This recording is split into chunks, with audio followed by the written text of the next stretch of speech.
Well, good morning, everyone, and welcome to our work session for July 21st, 2026.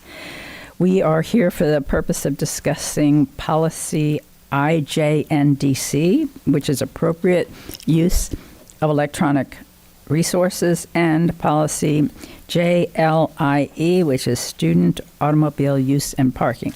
The public will not have an opportunity to provide comment during this work session because, one, it's not a regularly scheduled board meeting, no action will be taken, and there'll be no open public comment period prior to our meeting. But thank you all so much for joining us, whether you're here in person or perhaps online viewing the meeting. We appreciate your interest and support. To acknowledge who's here, I think we have everyone except for Member Ferrant, who I believe is out of the country, and Member Felder. But the rest, and I believe Member Felder will be joining us shortly. As a reminder to the board and to the public, we will not be engaging in outside electronic or digital communication during the meeting so that we can focus our full attention on the issues before us. And with that, we will begin our meeting with a moment of silence, and then I'll invite you to join us in the Pledge of Allegiance.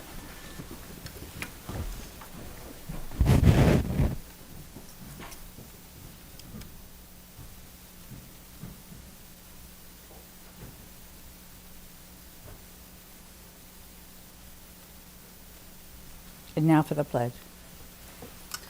I pledge allegiance to the flag of the United States of America and to the republic for which it stands, one nation, under God, indivisible, with liberty and justice for all.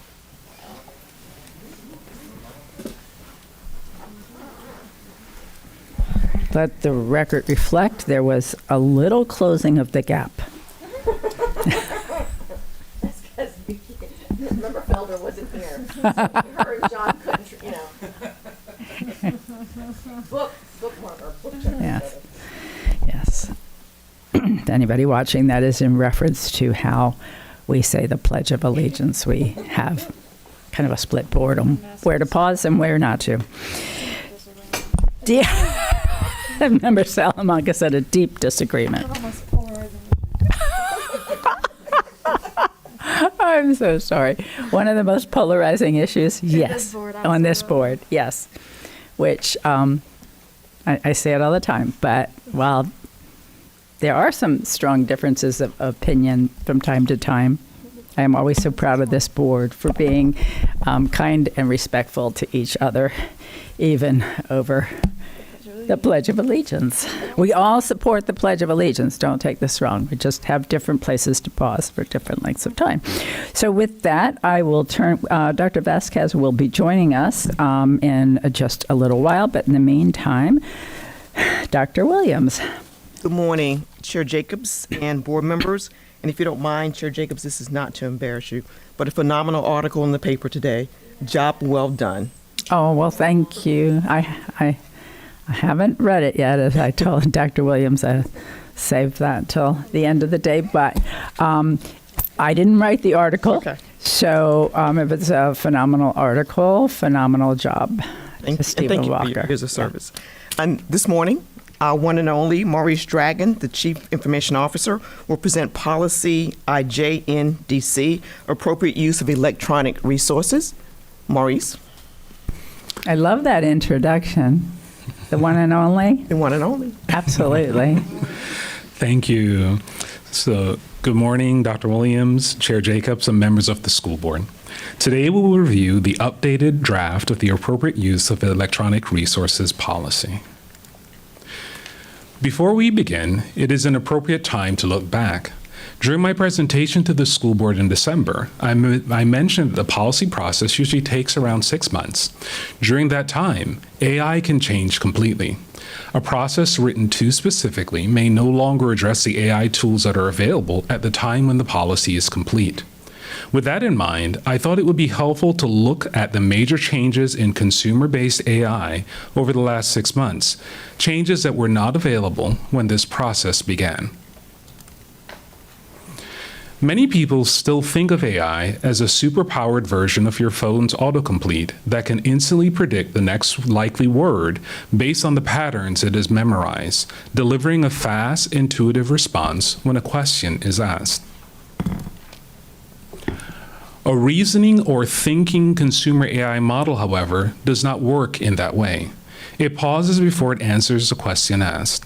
Instead of giving an immediate answer, it runs through an internal train of thought, breaking a complex problem into smaller steps, weighing different angles, and double-checking its own logic behind the scenes.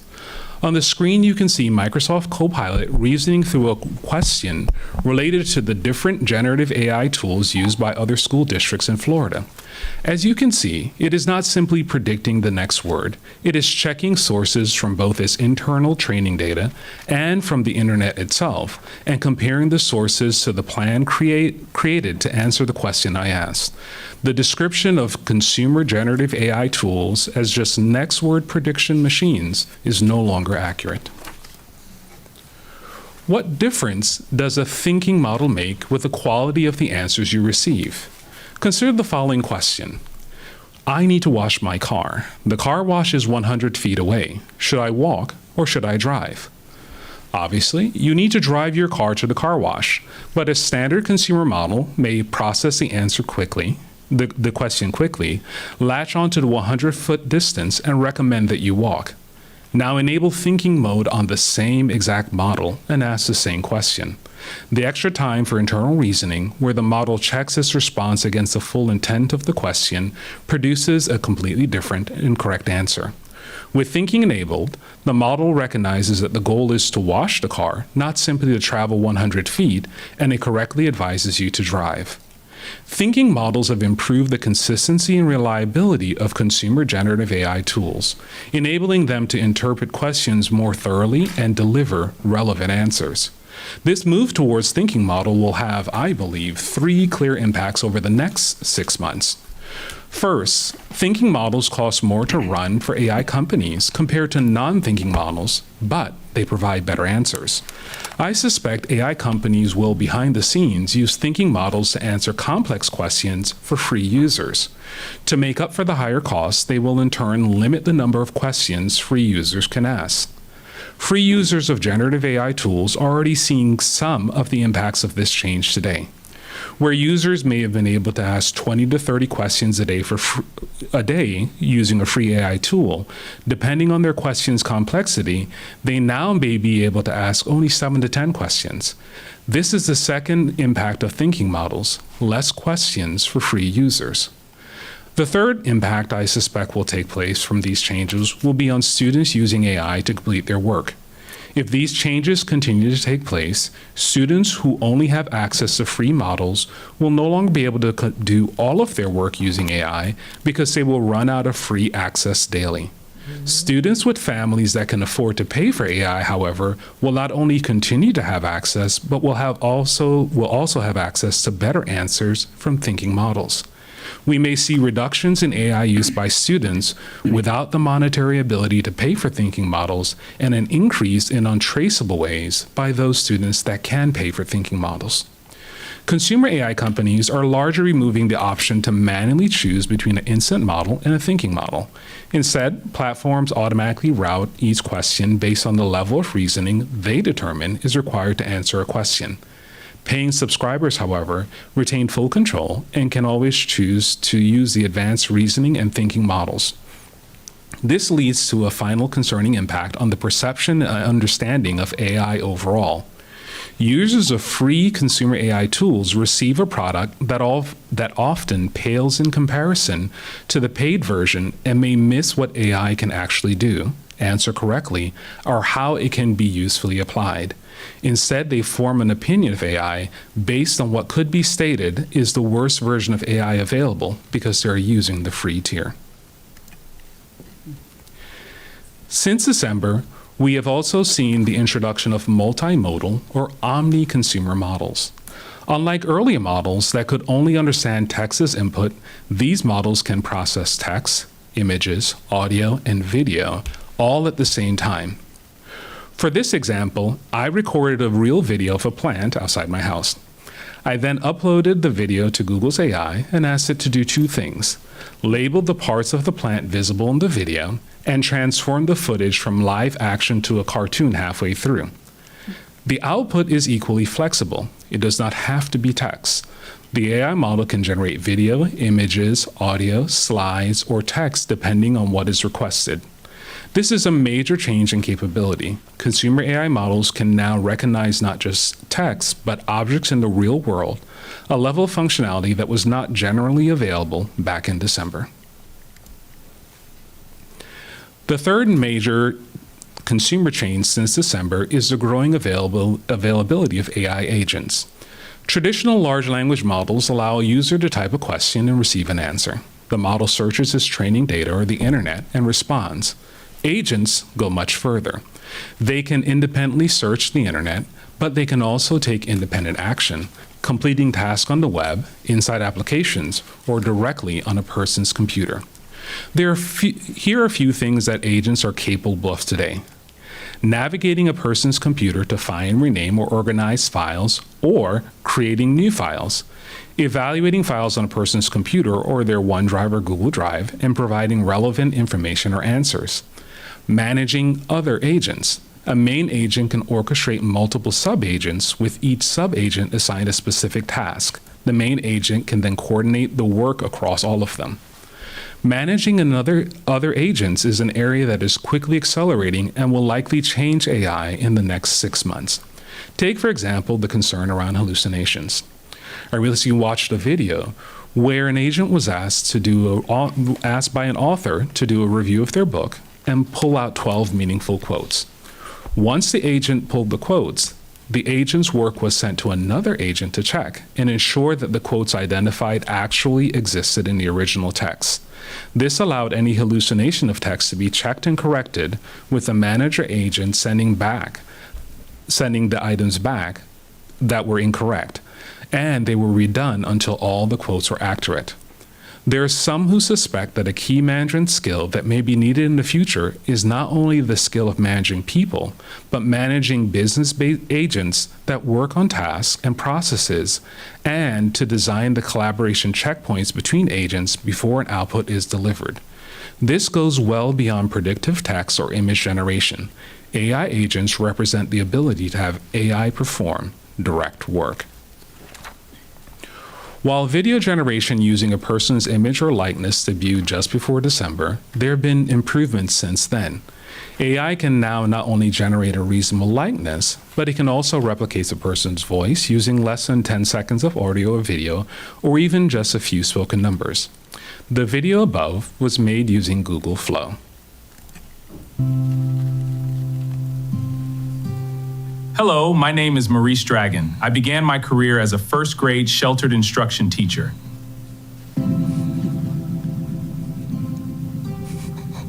I came to the district office and became an administrator, providing training on how to use technology tools to teachers.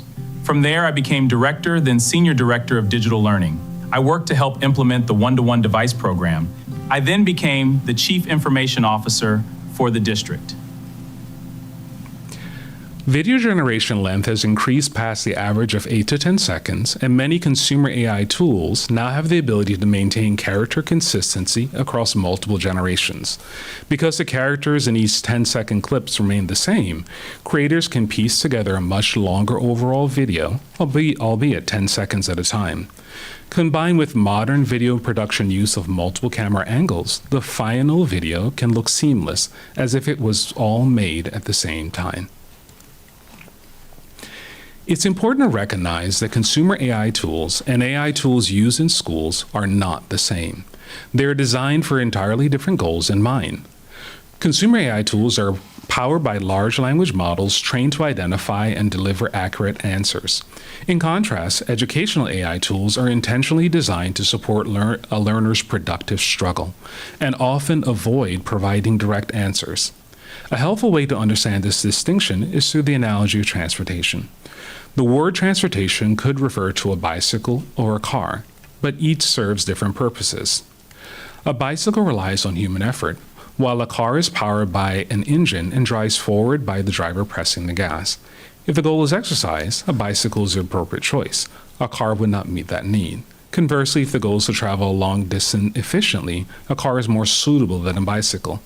It is essential, therefore, when discussing transportation to clarify which type of transportation is being discussed, because the purpose determines the appropriate tool. The same applies to AI tools.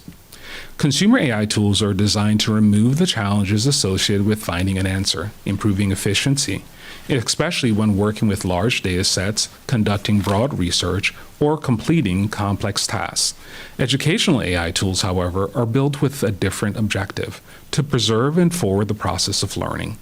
These tools are designed to guide users while requiring them to still think critically, work through steps, and engage with the problem rather than simply receiving the answer. An example of an educational AI tool we're using in our high schools is Conmigo.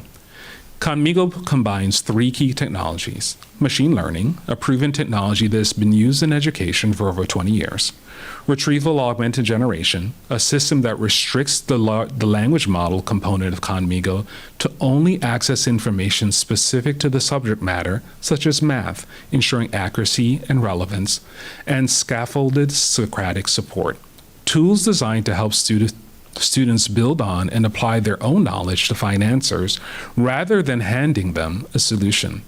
On this slide, the same math question was submitted to both the Consumer AI tool and Conmigo. The Consumer AI tool provides the answer along with the steps to reach it, removing the cognitive struggle. Conmigo, in contrast, refuses to provide the answer.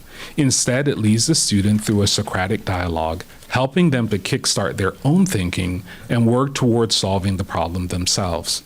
This preserves a productive struggle that is essential for learning. The goals of the two systems are completely different.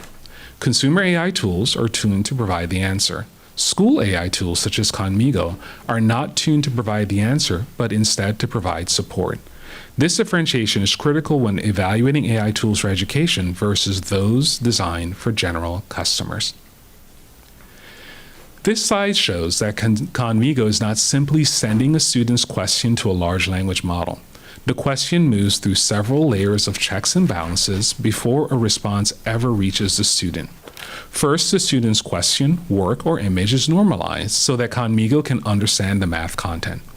Next, the system checks whether the request is appropriate and on topic. If it is unsafe, off topic, or outside the supported learning context, it can be intercepted, redirected, or flagged before the student receives a generated answer. For on-topic math questions, Conmigo receives relevant, vetted math content, including Khan Academy curriculum resources, and uses that context to constrain the response. Instead of allowing that model to answer from open-ended memory alone, the retrieval augmented generation process keeps the reply tied to appropriate learning resources and the topic at hand. The large language model is then used to engage with the student's thinking using Socratic tutoring. It can ask clarifying questions, identify misconceptions, and guide the student through the process rather than just produce the final answer. Before the response is shown, additional output checks look for safety, accuracy, and alignment with the intended tutoring role of Conmigo. Earlier machine learning systems that used AI could personalize practice by moving students from one problem to the next, but they could not lead a student to explore the reasoning behind the solution to an individual problem. Conmigo uses large language model technology, grounded by vetted resources and bounded by moderation layers, to support students in the process of mathematical thinking on every individual problem, not just the product or a correct answer. An educational AI platform is therefore not the same as a consumer AI chatbot. They both use AI, but they are designed for different purposes with different guardrails and expectations and different outputs. Thinking again about transportation, where a bicycle and a car can both move a person from place to place, but they are not the same vehicle, we would not evaluate consumer and educational AI as if they're identical. In education, we do not want technology that simply removes every challenge for the student. Productive struggle is part of learning.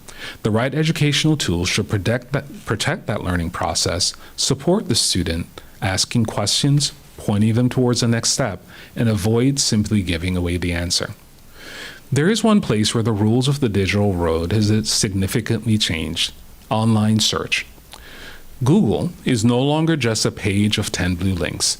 It increasingly provides AI-generated summaries, AI-curated results, and even an AI mode option. Even if a user never clicks the AI mode button, AI is still part of how Google ranks, summarizes, and organizes search results in a regular Google search. This matters because Google represents the overwhelming majority of global search.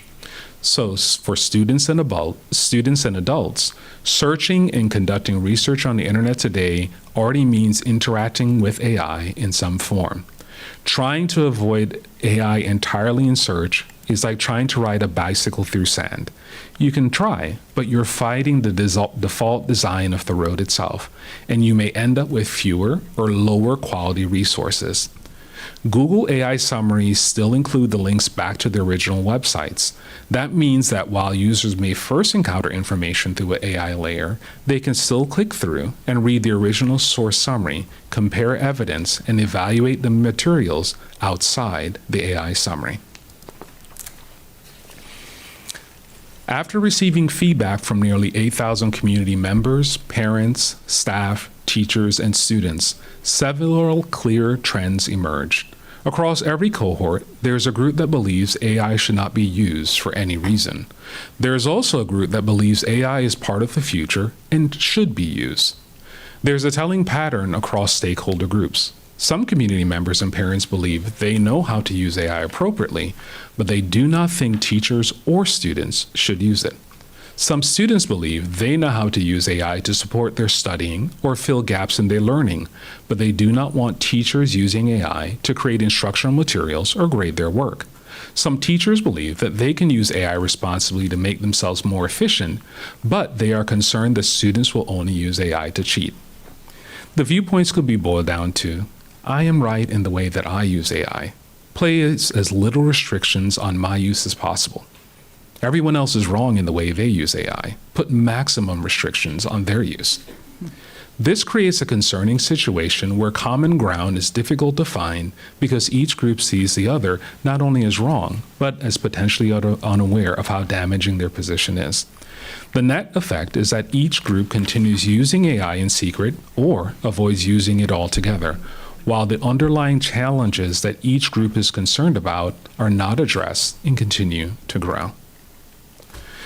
The AI policy is not a blank check or the opening of the district to the mass application of generative AI tools across the board for student use. The feedback has been clear. Use AI where it can make a difference, but do not use AI simply because it is something new. Create a baseline that everyone can understand on AI use and give teachers the ability to identify when they would like to use AI as a resource or part of their processes.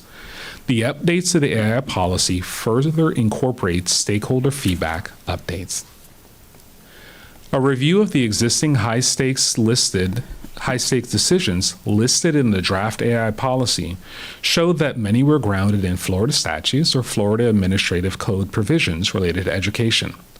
A further review of the statutes and codes related to education led to the addition of several other areas that met the definition of high-stake decisions, or decisions grounded in Florida statute or administrative code that directly impact students or staff members.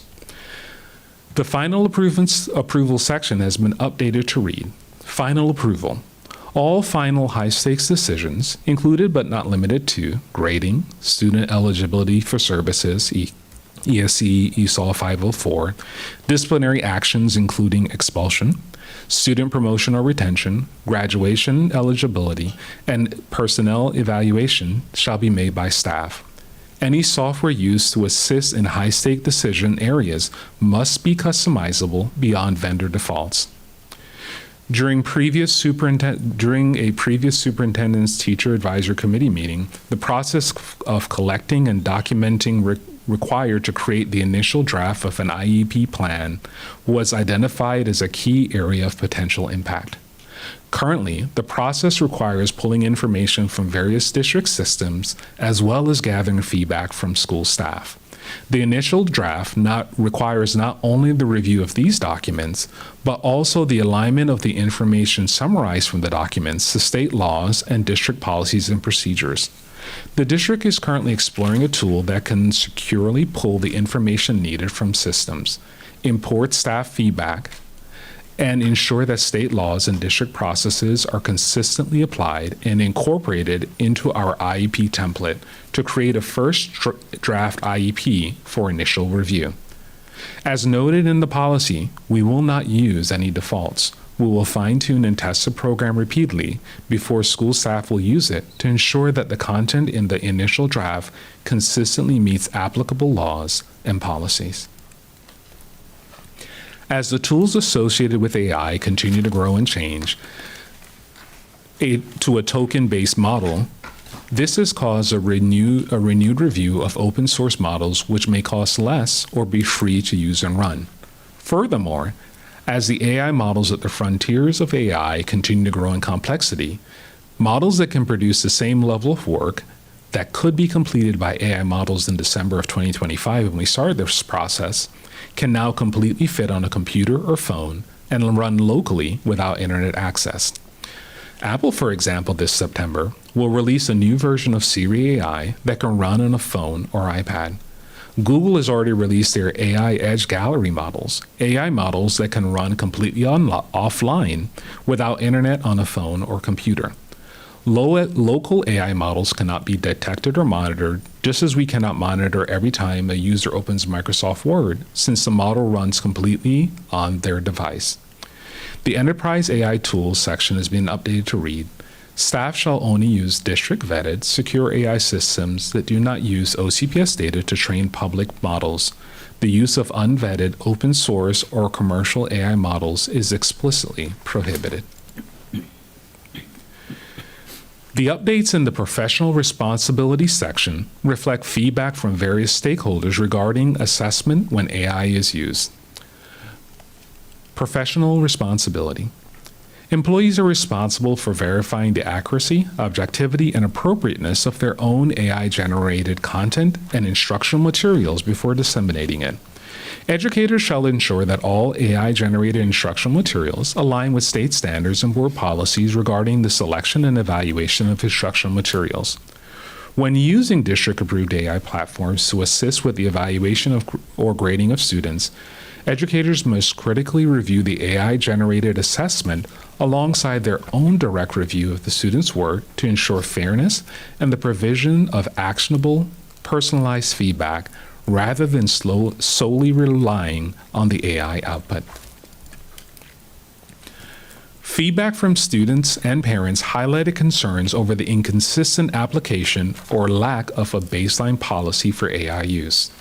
While the students section outlines a baseline of student use of AI for submitted work, there is a clear desire for understanding of an educator's general guidelines around the use of AI in their classroom. Documenting these expectations up front will help clarify them for students and parents. Educators have indicated they do not want the district to formally require the use of AI in creating lesson resources.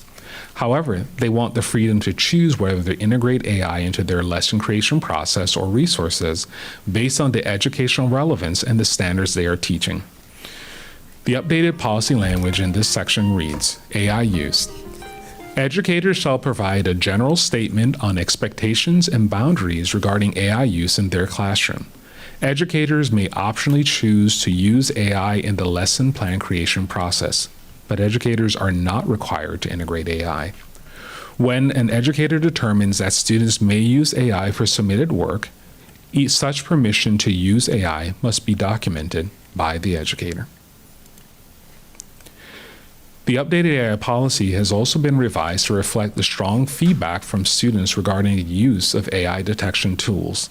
These tools have proven to be inconsistent, unreliable as standalone detection methods, and disappropriately prone to falsely flagged non-native speakers. Several major colleges have even restricted their use. The district has not formally adopted any AI detection tool. While some educators may be using these tools independently, the updated policy explicitly prohibits the use of an AI detection tool as a sole method for identifying unauthorized AI use in students' assignments. The updated policy language is as follows, incorporating recommendations directly received from students. Student discipline. The use of AI detection tools as a sole basis of student disciplinary action is prohibited. Prior to issuing disciplinary consequences or failing grades for unauthorized AI use, an educator shall employ secondary verification methods. These methods may include reviewing document edit history, comparing the submission against baseline writing samples, or conducting a direct conversation with the student to assess their understanding of the submitted content. Instances of student academic dishonesty involving AI shall be addressed in accordance with the CTA contract, the Code of Student Conduct, and board policies. Feedback from educators made clear there is significant concern that when student work is submitted, the lack of a clear baseline around AI use makes it difficult to manage expectations and set appropriate boundaries. While some instructors choose to define specific points within the learning process where AI can be used, they also share deep concern about the way students are using AI to submit assignments. After reviewing the existing feedback and research literature, the Guidelines for Students section has been updated to state that by default, AI use is prohibited for submitted work. This update aligns with the feedback from multiple stakeholder groups who want teachers to be able to determine the educational tools that may be used when receiving assignments. The updated policy text reads, Guidelines for Students. Verification. When approved by an educator, students utilizing authorized AI tools for submitted work shall verify the accuracy of their own AI-generated content. Academic integrity.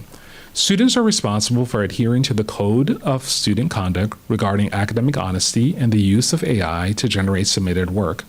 By default, AI is prohibited from being used to brainstorm, outline, draft, revise, or edit any submitted work. The use of district-approved AI platforms following classroom or lesson guidelines is permissible with prior documented approval from an educator, providing the student discloses their authorized AI use. Internet search. AI may be used while searching the internet only for the limited purpose of identifying actual primary or secondary sources of information when used for submitted work. AI summary search is now accompanied by the links to the actual sources of information. While students cannot avoid AI summaries when searching, the expectation is that they still identify and use the actual sources and evaluate the sources' information when using AI for submitted work. A new Section C has been added under prohibited uses to clearly state that AI cannot be used for any purpose on any exam without clear requirement within the exam for the use of AI. The other sections of the prohibited uses section remains unchanged. The web has been deeply impacted by AI. The impact of AI is beginning to spread across the physical world.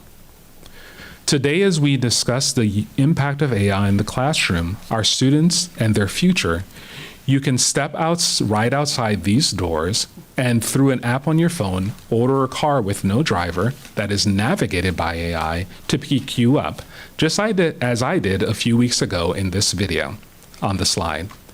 The car was driven by AI to the neighboring subway. Why did I take the car to Subway?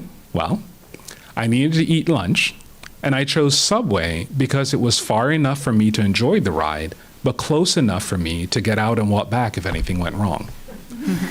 We should not automatically trust any AI platform, but test it to see how it provides the service and supports we need in a way that allows us to walk things back if needed. By the way, you may have noticed that I did not include the journey inside the car. The journey, even with AI, is an educational journey that each of us take to understand. Some of us are fascinated but scared. Some of us will never go inside a driverless car. Some who have done it believe they have seen the future. Each may think the other is crazy to try or not try it, with neither group discussing the larger question of what it means to have AI and non-AI cars together on the road today. At this time, I will turn the presentation over to the superintendent for comments and questions from the school board and further discussion.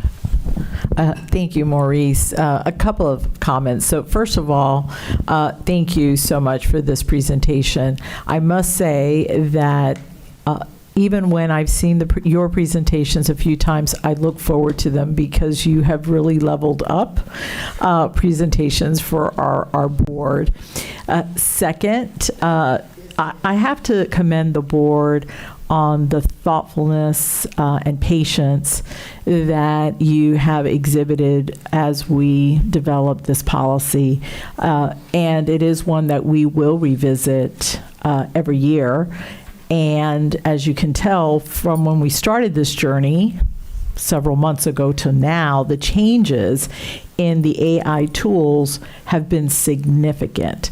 And so I believe that the process that we have followed, gathering as much feedback as we have been able to, not just through our work sessions, but through the various avenues, I think has brought insights to a policy that has the potential of much controversy. And so with that, I'm going to turn it over to Madam Chair. We're happy to hear your comments and answer questions. All right, thank you so much. Just on a personal note, following up on your comments about Maurice's presentations, I love the fact that you also kind of supplement your presentations with the subtle humor. It's always more enjoyable to listen to a presentation when you can chuckle along the way. So excellent job on that. Okay, let me go to, and great presentation, without question. And Dr. Vasquez, you said we'll be looking at it every year. I have a feeling you all will be looking at it far more frequently than every year at the rate things are changing. Wow. Yeah, amazing the difference between where we are in December. So that was also, to me, enlightening. So we'll start with Member Vanos. Thank you so much, Madam Chair. And thank you, Mr. Dragon, for, it's been very evident in all of your presentations that you are listening to what the board is saying and the direction of the board and our constituents and students and teachers in crafting a better policy, and that's something that I really appreciate. So thank you. I see a lot of the things that we've talked about. I see little additions in, and so I know that you're listening, and that means a lot to me. So thank you. Mm-hmm. I guess I just want to start off by saying, in your presentation, you mentioned that there's two groups of people, one group that's just sort of like anti-AI, we don't like it, and another group that is, hey, we need to incorporate this, it's part of our world. I think there's a third group, and it's people who are not necessarily anti-AI, they see the benefits of it in many ways, but they are reluctant to bring it into our K-12 education. I think that's a legitimate position that I just wanted to highlight. Okay, so if we can just go through the policy, I had a couple of questions. One, so we can start off with section 1B. And I see for final approval, it says all final high stakes decisions. But I'm curious about the word final, because I would think that any high stakes decision should not be made by AI. So I was just kind of curious about that word.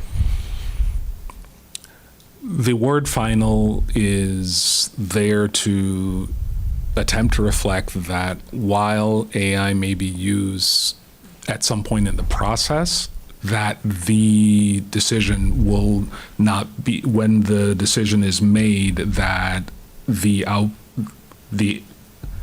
AI would not be the step right before the decision was made, that it would be staff. So it is to reflect what you're saying, that staff would make, for any high stake decision, staff would be the one making the decision, even if AI is used somewhere in the process. Okay. Okay, that makes sense. Thank you. I also wanted to ask about, you talked a little bit about creating, in this same section, about IEP. I mean, I know we've had some conversations about that, the IEP plans. I'm curious, this is going to be an overarching question I have. I do think that regardless of the policy that we have, and I think this policy has improved so dramatically, and I'm grateful for that, I do think that regardless of the policy, there should always, always be an opt-out provision for students, parents, and teachers. And I know you've really spelled out that educators are not required to use AI, but I don't see the same for students and parents. So I am going to keep coming back to that. So, I mean, one specific question is with respect to IEP, would parents be consenting to allowing AI to be used in the development of the plan? So specific to whether it's the IEP, and I think, as you said, that broader piece around opting out of opting out. I'll address first the specific question of the IEP and where it will be, where we are exploring the use of AI in the IEP process. The resource we are looking at is a resource that is helping to increase the efficiency that the educators who are working on creating that initial draft, of them gathering resources. So right now, if we have resources in platforms such as Skyward, Performance Matters, and several other district places, they have to go and they have to pull those resources down. And then after they pull those resources down, they have to then manually do some combination pieces of those resources. So what the tool we're looking at will help with is, instead of them having to manually go and pull those resources down, it will automatically have the connection to pull those resources into the template itself.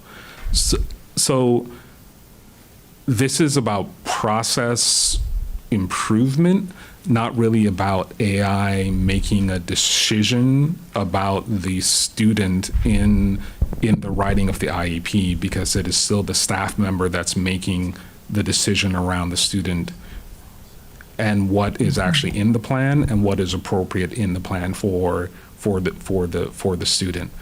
So, May I? Yeah. Maureen? So I want to be very careful when we start talking about limiting teachers' use by parent approval, because currently they could be using AI and we're not aware of it. So when they're writing an IEP, they could, and this is part of the concern we had, is that we found several users with AI accounts, and they were using it to, I'll give some examples, write summaries, let's say for report cards, for progress reports, we believe for IEPs as well. So what this tool is going to help us do is reduce the amount of time the teacher has to implement the development of the draft IEP. So that draft, which currently is very tedious and very cumbersome, that draft comes to the IEP meeting and it is thoroughly discussed and thoroughly reviewed. So in the event there is something the parent doesn't agree with, or let's say a district staff member is there and says, no, that's not quite accurate, the revisions and what the actual outcome of the IEP is in the hands of the humans in the IEP committee. And so I don't know that we want to go down the line of limiting teachers' resources by having parents opt out of certain things, because that opens up an entire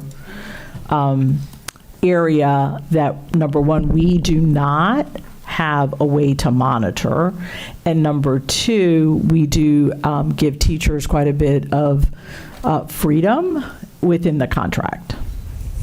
Thank you for that clarification. And I think it's good to know that the IEP conversation will happen, because that is a meeting. And so it's just pulling all information together.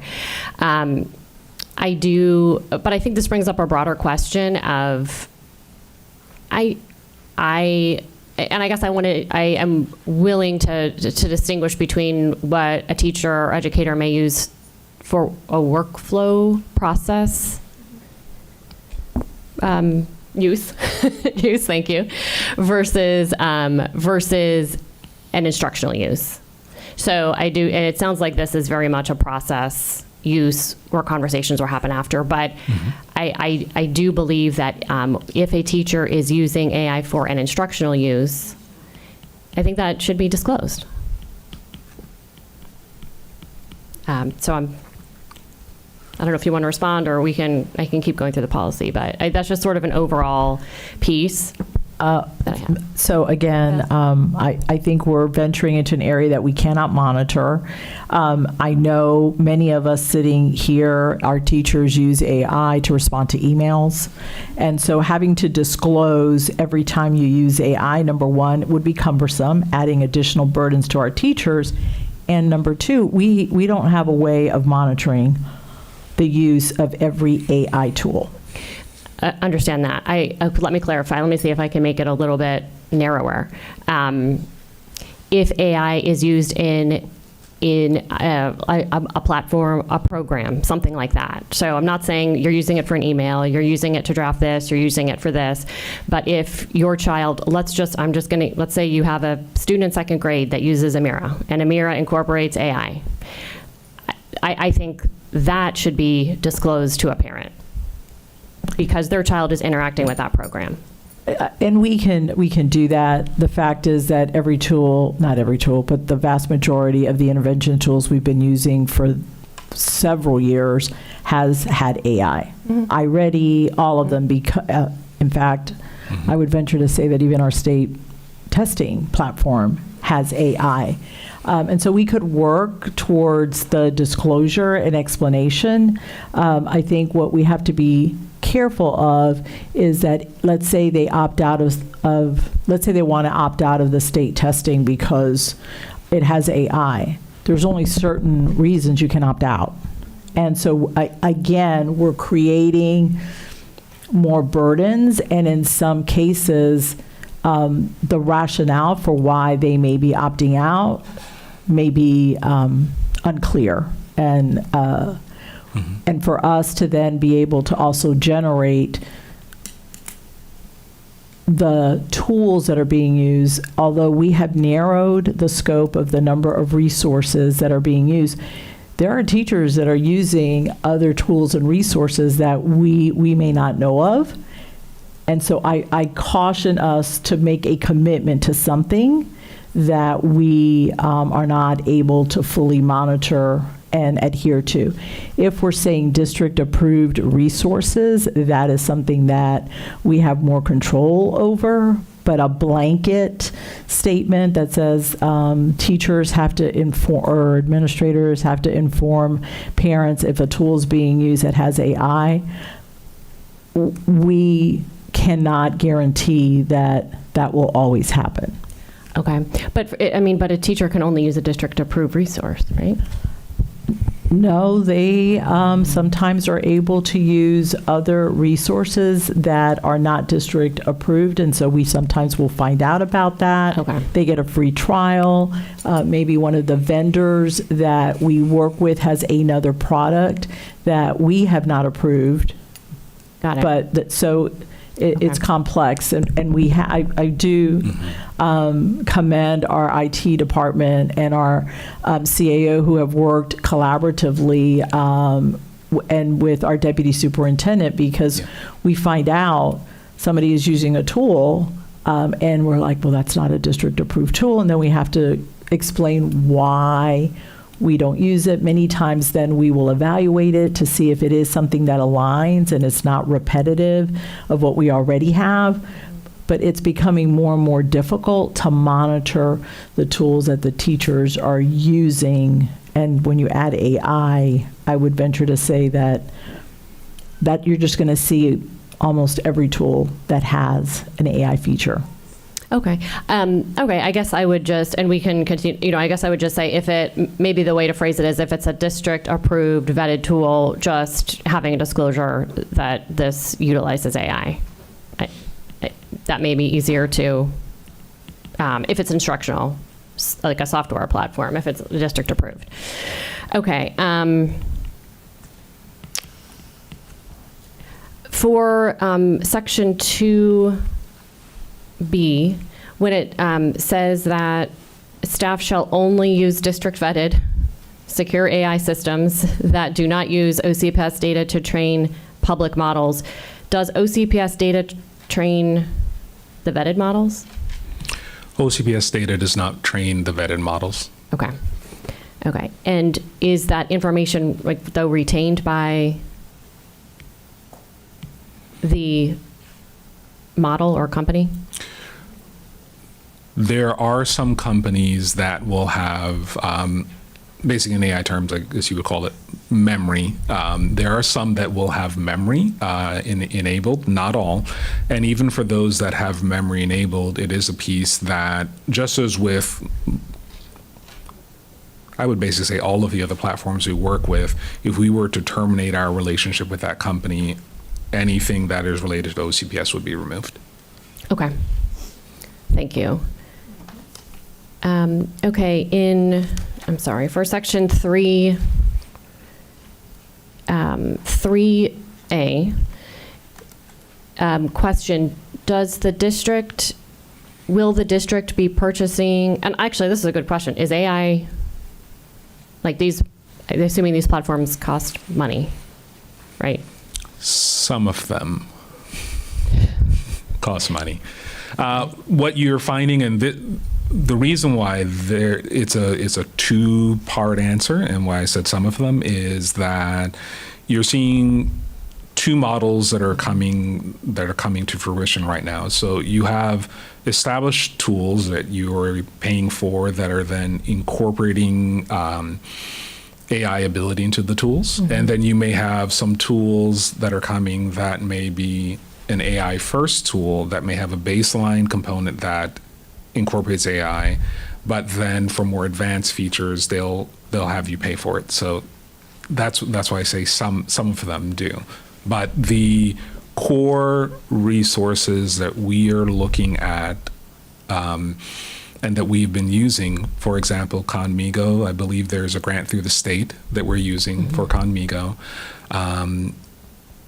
Google, we have the Google for Staff, and that is included inside of our Google Workspace licensing that we have. And we also have Microsoft Copilot for Staff, and that's included in our Microsoft licensing that we have. So even though we're not specifically paying for the AI components of those that's where it's included. And then the Conmigo is included from the state. Okay. So in 3A, thank you for that explanation, and that's what I remember from Conmigo too. But when you're talking about the evaluation or grading of student work, and is it that district educators are using just general AI platforms to provide that feedback, or do we have specific AI platforms that are for the purpose of evaluation and grading? We do not have a general platform that is for the use of evaluation and grading. I know that there are some areas, maybe Cambridge, and I do know that there are some areas where they do say that what is produced by the student needs to be run, for example, if you Turnitin. But that is very specific in that area as a requirement. We don't have a general tool that we use. What we have heard from the feedback from students is that some of their teachers are using tools that claim to provide AI detection. Not even just the general tools that we provide, but their teachers are using those tools, and that's what we're referring to here. Okay, well, I understand that. So with detection, that's a different conversation. But it sounds like we don't have a tool that teachers are using for themselves to evaluate and grade. There's just the AI detection that's separate. Okay, and it's interesting because the AI detection, which we've deemed unreliable, is informed by AI. But Okay, for section, I don't have that many more questions, but section 3B, it says educators shall provide a general statement on expectations and boundaries. I love this section. I think it is so much clearer and will help our students so much more. One suggestion I have is that educators shall provide a written, and I don't know if that was inferred by general statement, but someplace where we can go to look at what the educators have said to set out for the boundaries and expectations versus maybe just verbally telling their class. What we are trying, the reason why it's put in there is documented, is that while we don't have as a district a piece where we formally say that we have a templated lesson plan or someplace where a teacher must write down specific content, we do put that it needs to be documented, because if it ever comes back up where there's a question around if the AI use is appropriate by the student, there should be a reference point back. So whether it is in the lesson plan, whether it's in the syllabus, whether it's in communication that's initially sent out to the parent, whether it's in Parent Square or some type of introduction letter, the educator can determine, the pathway, but the intent here is that it would be something that is a place they can go back and reference. Okay, perfect. That was just my concern. Mr. Dragon, if I can interject for just a second. I know can you pull the mic a little closer? Certainly. No, it's not you. There's some some background noise here that I can't hear over, so thank you. Mm-hmm. Thank you. And then section 4, guidelines for students. When you were speaking about this, you mentioned that the default was that students were not allowed to use AI. And I'm just wondering and I honestly may have missed, this is an honest question, I may have missed it. Is there something in the policy that sort of sets out that general default?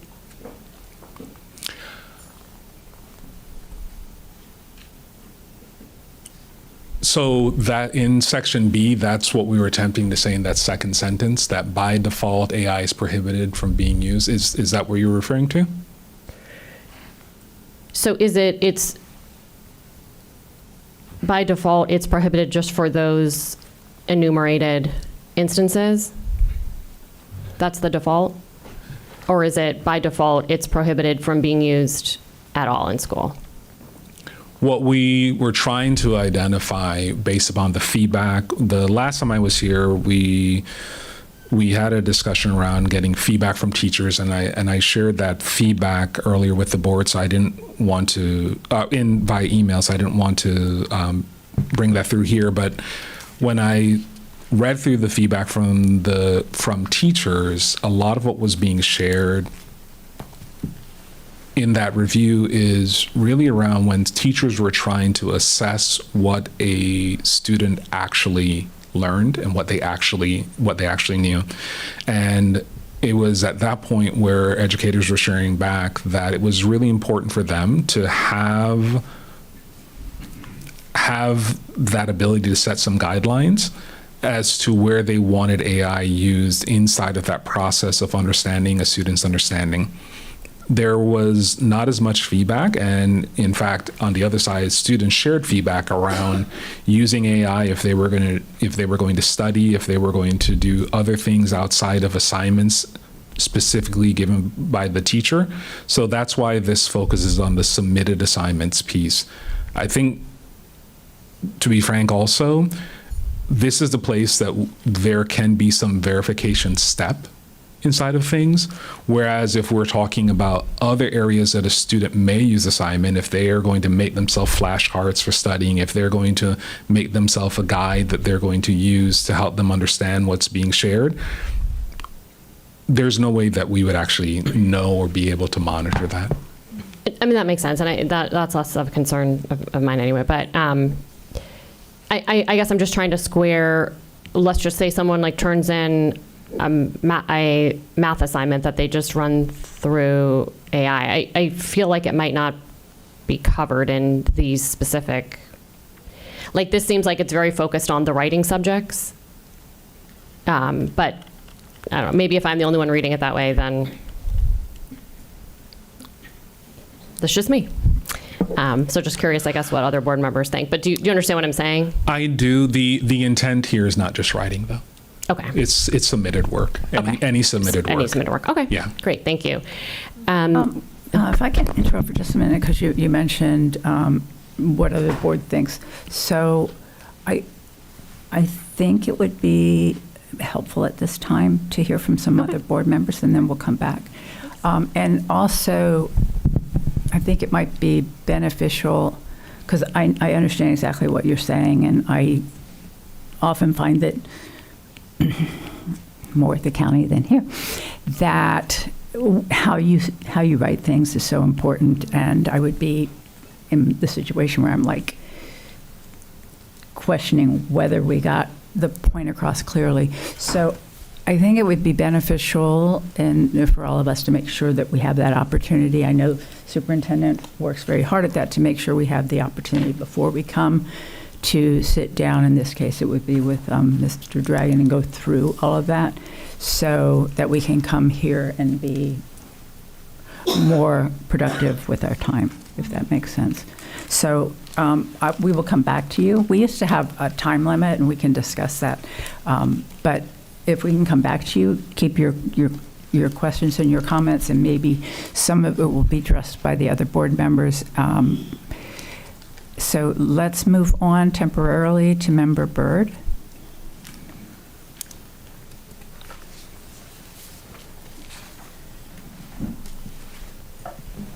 Thank you, Chair. Okay, so I'm going to start with thanking you as well, Mr. Dragon, for this policy and for listening to the feedback from everyone, from the students to the board members. This is a great policy. I think that you've really taken into account so many of the things that we've discussed and talked about. I think it's a great guardrail instrument. I think that it does a good job of kind of leaving the doors open to these changes, like what you've been talking about. I did love your presentation as well. And by the way, I drove in one of those cars just this past weekend. On iDrive, actually. And one of the very interesting things about it was that it didn't take the Waze way. It took like a cut through in a parking lot, which nobody would really know unless they that's a pretty in-depth thinking thing to do. And we were all very impressed, actually. But anywho, that's a whole nother story. So I think that to comment on the last point that we were talking about in that section with academic integrity, I think that just as we said with the teachers' output, I don't think there's any way for us to verify all of it, right? There's no way for us to know what kids are doing at 100% of the time. And could kids cheat their way through school? Yes. But that point is why I think that us embracing AI and figuring out how to teach it to our kids responsibly is so important. We cannot just put up these blinders and act like we're going to leave it out of K-12 education, because if we do that, it's still there. It's still out there. And then they're not going to know how to use it in the right ways. And if we are honestly standing by our mission statement to prepare students for the world that they are entering, we cannot ignore this. This is the biggest part of this will be the biggest part of their employment world that they're going to be stepping into. And so I think it's our responsibility, quite honestly, to figure out how to do it, how to use it in a way that teaches our students that it's not the end-all be-all, but that it is a tool and how to do it responsibly. I spoke to a parent recently that their child was in AP general paper, and their teacher embraced it and used it throughout the class and had the students use it as a tool. And then they brought it into the classroom and they discussed it and they talked about the pros and cons and how it changed their research and what were the positives and the negatives. And she told me that her child went into it or left that class feeling like they were so ready to enter the workforce, actually, even though they're going to college and everything. But they just felt so much more prepared by what this teacher chose to do with this class and using AI. And she also said that his writing and his research grew tremendously. So I think my whole take on this is that I think this is a great policy. I think we've done a really good job of putting up these guardrails, but not being too specific. And I just want to keep encouraging us to be open and to just do what we can to make our students prepared for the world. And I was thinking about this actually while Mr. Dragon was speaking about AI and how he has become such an expert in this.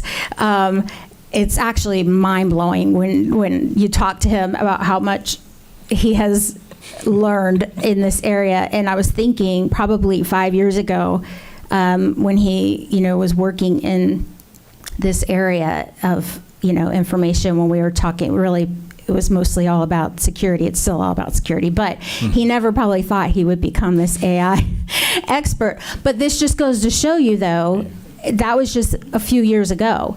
And so these kids that we're educating now, when they are in the workforce in 4 and 5 years, they're going to be at such a disadvantage if we don't embrace and figure out how to teach them how to use it and how to use it responsibly. So I just want to thank you. I think the policy is great. Thank you. Thank you, Member Byrd. Member Salamanca. Thank you, Chair. Echo the thank you, and also just blown away by how far this policy has come and how much thought has gone into it. From all the feedback that we got, I think it's really easy to come up with a policy with kind of our thoughts and opinions of how we feel about AI, and I think we're seeing school boards all over the country do that. Yeah. But I really appreciate both your work, the superintendents and staff on getting feedback from parents, from teachers, from students, and then again back to teachers. So we've really, it's thousands of data points on how folks are using it, what they're happy with, what they're not happy with, what they're skeptical with. Wherever you fall in that spectrum of excitement or skepticism, I think we truly have it. I've read through all the raw comments of all of our surveys, and between every single stakeholder, you see the entire spectrum of skepticism to excitement. And our job as a board is to kind of capture that in a way that I think Member Byrd said very well. Provide a policy that creates guardrails for what is absolutely not acceptable and would be dangerous, such as having private student data go into public models because you just don't know that that's what's happening, and hence the importance of staff only using models and tools that have been vetted by us, because part of that procurement process and our security team's job, and this is not unique just to AI, but the history of all of the software we buy, is to make sure that none of these companies are using student data inappropriately, right? And so we have a whole process to do this, and that is not an easy process to go through with every single enterprise company we work with. And of course, should not be expected of every single teacher to think through those loopholes. And so that's why we have that team to do that. But so thank you so much for that. I think a couple of things that really stood out to me that I think are really important, aside from, this policy is just the beginning. It's guardrails. It needs to have some flexibility. We're going to continue learning. This is going to be something we have to come back year after year, because I would say every month AI is changing rapidly, and the pricing, who has access, who doesn't have access, which leads to the second thing that I thought you did a fantastic job in this presentation, and really goes under discussed in AI, which is when AI got started and ChatGPT launched, everything was free. Everybody could go and have the fancy model and have high quality answers and whatnot. As we know now, it is very expensive to run these machines in data centers, and there's only so much that the world of private capital can subsidize this. And so as these companies go public and they have accountability in the stock market, they're not going to be able to be burning the kind of capital that they're burning today. And so what that means is that they're going to start charging for the high, complex thinking, and kind of leave the more basic and clumsy answers to the free models. And you mentioned this, that because of that pricing discrepancy, and there's no doubt in my mind that that's absolutely where we're heading, students with families that can't afford to pay for AI will not only continue to use it, but they'll also have access to better answers and thinking and tutoring and everything else. And so you are seeing that inequity coming and heading our way, and hence why I think as a public school system, it really is important for us to figure out how do we not just prohibit AI, because if you just prohibit AI, when students go home, some will have access to high critical thinking models who can afford it and their families pay for it, and some of them will be getting different answers. And I don't think that there's ever been such a huge gap, honestly, in access to information like that broad. And so really important, and I think that when folks are very skeptical of AI, I understand that, and I talk to parents and teachers about this.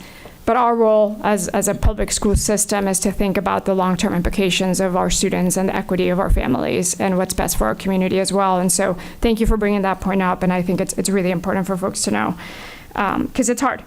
The other one, I think that's a discussion around here, which is the opt-out. And I draw AI more of a comparison, not to call it devices. So not thinking of AI as an iPad or a computer, which you can opt out of because it's a physical thing, whatever. It's conceptually easier to opt out of. AI is going to be a lot more like cloud. And if folks remember, most of us still don't know how the cloud works, where it goes. We know it's in the cloud. We know it exists. It sometimes is in our phone and our photos. Sometimes the cloud syncs. Sometimes the cloud doesn't sync. But it is really difficult if a parent or a teacher were to say, I would like to opt out of the cloud. Or us as consumers to say, I want an iPhone or an Android, but I want to opt out of the cloud. It is very difficult. Everything runs on the cloud in the back end, right? Your photos are synced, your contacts are synced, all of our data are synced. And when the cloud came out, people were very concerned of, all of our data used to be stored in buildings that, call it OCPS, would have our own data. Yeah. The cloud started being something that all of this data was now stored somewhere else, and people were like, oh my gosh, we're not going to have access to our data. Yeah. It's going to be a painful process.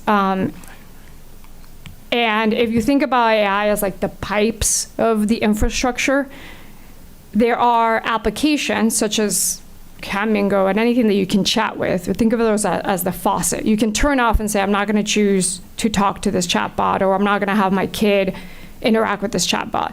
But you can't completely opt out of AI. And so I think any opt-out provision, which I'm not against, just has to be very specific on tools. And most of those tools are user-facing tools rather than call it all of AI. Because that is just, it's going to be impossible to opt out of the plumbing of AI, just like it's impossible to opt out of the plumbing of the cloud. But you can say, I don't want certain things. And I think that's a long-term conversation, and I don't think we have kind of the right insights yet to know what the opt-out would look like. So that was one of the thoughts that came to mind. And as Member Vano said, really, like, whatever we can do to get more clarity on the wording of, hey, if you use AI for workflows, for the process of, that is under what we understand and approve, versus when you're using AI for an end product or a high stakes final decision, that's where things get complicated, right? So that clarity on language, and I think it jumps in a couple of different places in the policy, but I think that that's kind of the spirit of what we're trying to say. That is the concern of the board.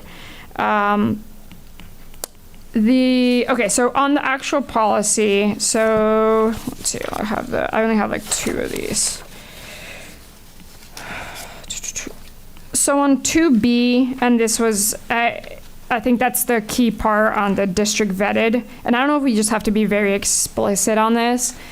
The reason why the district has to vet AI tools is because the AI tools the district picks does not train models and does not give access to student data, right? So like, if we have to be explicit of that, we should be, right? Because that's the reason why the district has to vet the types of products we buy, right? Because we do all that research into the security. An individual who's just going online and searching which AI tool to use for whatever is not going to be able to restrict a lot of those permissions. And so I think that maybe needs to be more explicit as to why on there. Then the other one was on guidelines for staff for B. I had the same question as Member Vanos on clarity there. General statement, I just want to make sure it's clear that it's not a verbal statement. I want it to be written or documented in a place that is observable and clear, and not just call it the beginning of the year you stated at some point, because I think that can be confusing or hard to go back to. And so I understand, I don't think we want to be prescriptive of how and where it shows up, but I think we want to be clear that it has to be documented or written. And then for guidelines of students, so that's 4B, that's also the clarity point, right? I think anything that is submitted as an assignment or in the purpose of being assessed, right? That's where we have kind of a default part. We prohibit AI use, right? Unless a teacher has some other policy, right? So like that is clear that the default is we prohibit unless obviously there is some other policy the teacher has had in the classroom. But I think the clarity on submitted assignment and assessment versus the workflow, the process, the editing, the search, like of course students, the way that they've used Google forever to search and learn, like we don't want to block that with AI. Okay, those are my biggest things that I have now, and I'll come back if I have more. Thank you. Thank you, Member Salamanca. Member Douglas. Thank you, Mr. Dragon, for your presentation, and I'm especially most thankful that you follow the evolution of AI and bring the changes to the classroom. And I also saw that you took into account the AI meetings that we have with the students, and you actually created that policy. And just like Member Salamanca said, there's really no way we can really check and verify what the teachers are doing in the classroom. However, you have a policy that we can rely on and put at least some guardrail on what can happen in the classroom. Thank you for that. Now, I have just 2 concerns. It may not, I look at AI in different facets right now. Just one statement. I'm afraid that AI could increasingly widen the gap of education success for students in different socioeconomic status. Do you think it's the right assessment? I do think that the area that we mentioned where the access to the newer models that have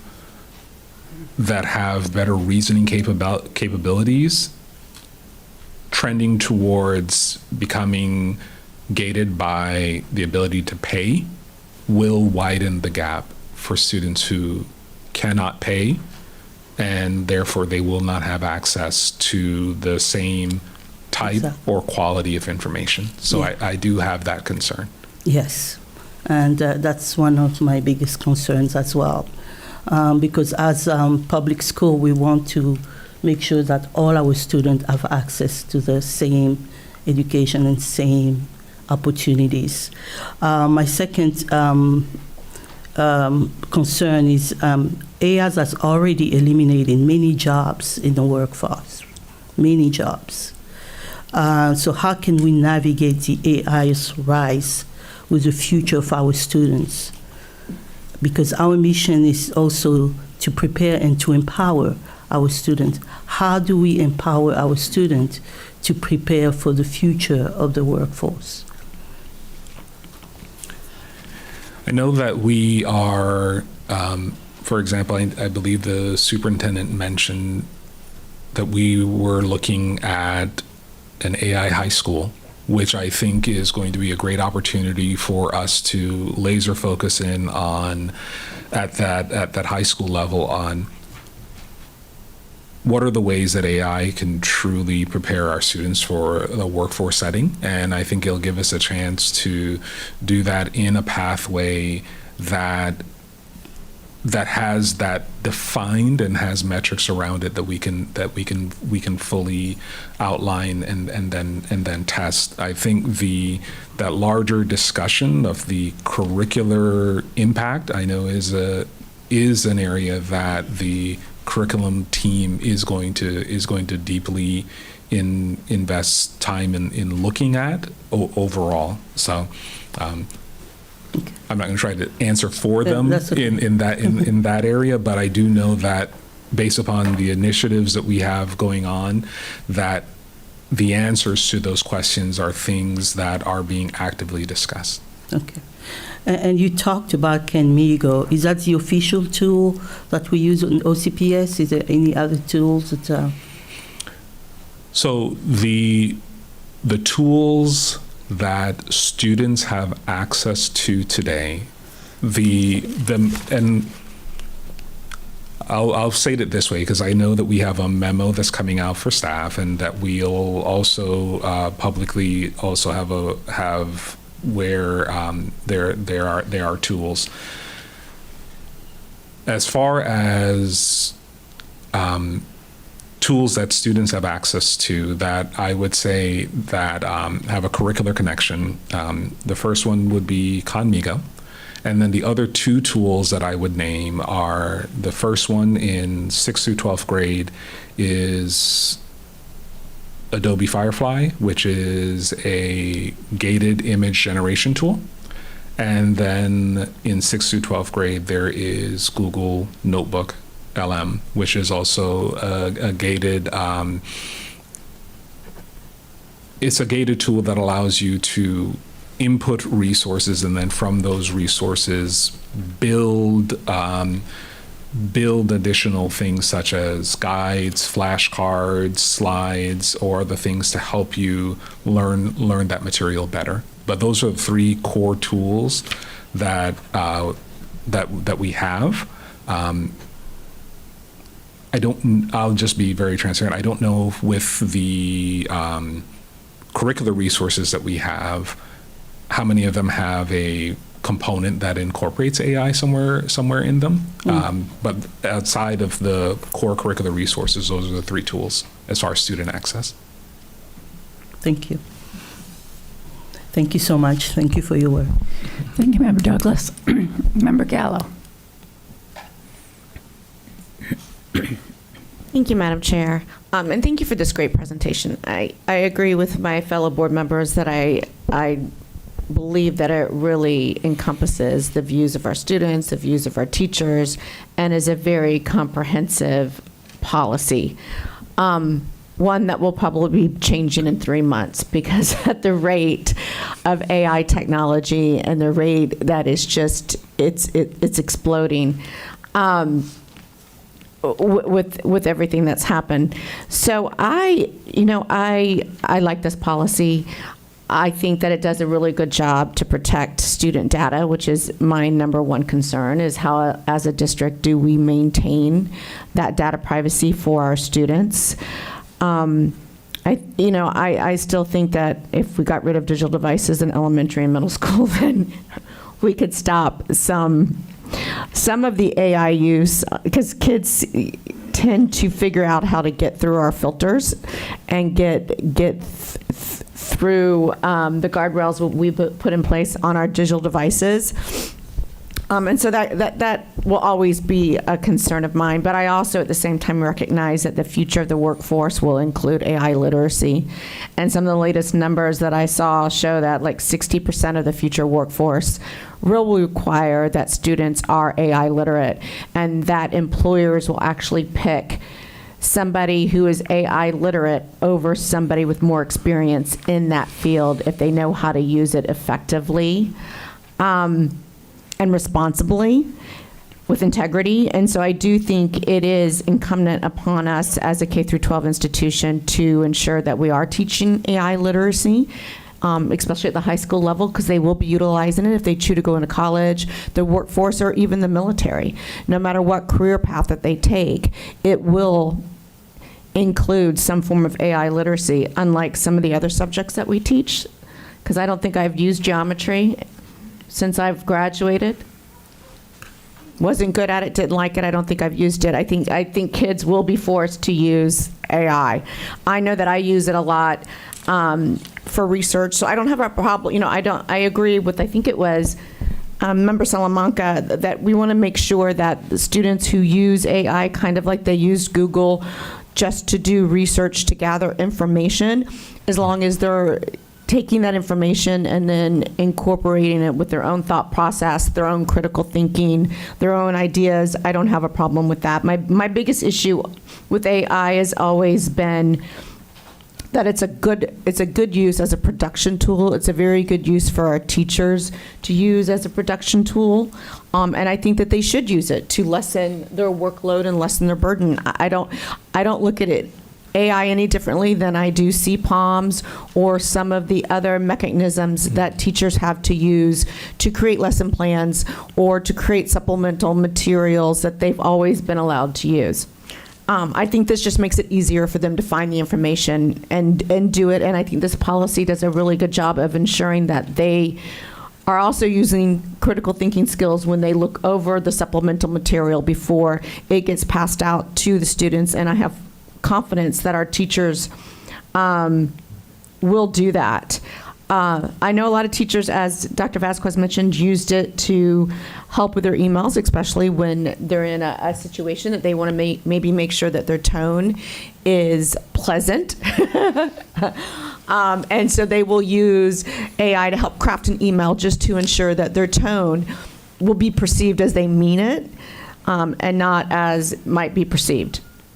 So I think this policy is a good policy. I don't have an issue with it. I know that what we will be providing to our students will be consistent with any AI tools that we allow them to use. I understand the concerns about the inequality or the inequity when they get home because they will have access to a more robust version of AI. But I don't view that as any different than when the internet came on or when computers were introduced. I mean, across time, there's been incidences where we've had to make sure that those with the least amongst us have what they need to succeed. And as a school district, that's what we do. So I'm confident that we will fill the gaps where we need to fill the gaps. I think this is a great first shot at the policy. I think we will be reviewing it more than yearly, just because things are changing so fast. And I do have a question, maybe unrelated, maybe it needs to be in our policy that deals with cell phones, but I know that the Meta glasses are becoming extremely popular with students. And they're easy. Like right now, you see mostly sunglasses, but they could be like glasses. And so if I just put on my glasses and you don't know they're Meta and I'm taking a test, how do we verify, like how are we going to monitor that? Like this is going to get increasingly difficult for us to ensure cheating doesn't occur and that learning is truly happening and that learning is challenging, because that's how kids learn. So I am concerned with the stuff that is out in the public that kids can get their hands on, and our ability to be able to monitor it and ensure that there's not cheating going on when they take state exams, our exams, or any exams. Yeah. So, Madam Chair, may I? Yeah. So we already have in our code of conduct a prohibition, let me try that again in English, a prohibition against the usage of smart glasses and the like. So we would utilize it and enforce in the same way that we would any other code of conduct violation. We see somebody using the smart glasses, I think we have level 1 and level 2 offenses with respect to that already, so it would be treated like any other code of conduct offense. Thank you, Mr. Pomerini. I guess I'm just concerned about a teacher's ability to identify that they are meta glasses. Do they Yeah. have to touch them? I don't and have a pair, so I don't. I don't either, and don't they have some sort of like lighting mechanism, or you see something like that? So the glasses, they do have a lighting mechanism. Okay, but the so if the lighting glasses start mechanism- lighting up, we know they're cheating. Well, the lighting mechanism is mainly around if they're recording. But I do think that there may be a piece of going back and just providing some general instructions around how to identify what those glasses look like. There are just a couple of different ones that are out there right now. One of the telltale signs that you can use is the thickness of the arm of the glasses, because normally that arm is where they have the battery and some of the other components. So if you see a student and you're not sure, but suddenly that arm of the glasses is just incredibly thick, that may be an initial clue. But I can see where there are places there that we could do some additional communication around how to identify that, and maybe, as potentially other wearables come out, because that is one of the areas too that we may be revisiting in a couple of months, is that as these companies are working towards becoming public companies, right now to get access to their tools, you get access to their tools through pretty much another company, Apple or Google, because you're getting it through the app on the phone or through the internet, but they really want that mobile space, and a lot of them, they want that unfeathered access, so they're trying to come up with different things like glasses or other wearables. So I do think that is an area we're going to have to watch and make sure we're providing education out to staff around what those wearables look like. Okay. And I think that most teachers probably would catch on, but I do envision a time when you could program glasses when you're taking a test going, when I read this question, I need you to provide me the correct answer. Like, I can envision that happening. I mean, look where we are already. So I don't know that that's in the too near future. So I'm glad that we're looking at that and stay ahead of that curve. But thank you very much. Thank you for all the work, because I know this has been probably a year in progress for this policy. And thank you for listening to the board, listening to the students, and listening to our educators with their concerns. Thank you, Member Gallo. I've got a number of comments and questions, but I'm going to go back to Member Vanos. Just one observation that maybe you can respond to at the end is there a way for us to use AI to police the use of AI, the glasses, et cetera? So, Member Vanos, you're recognized. Thank you. Just had one last question, and I think and I appreciate my board members' comments, and it looks like the board is ready to sort of embrace AI and move forward, and I appreciate the comments for the policy.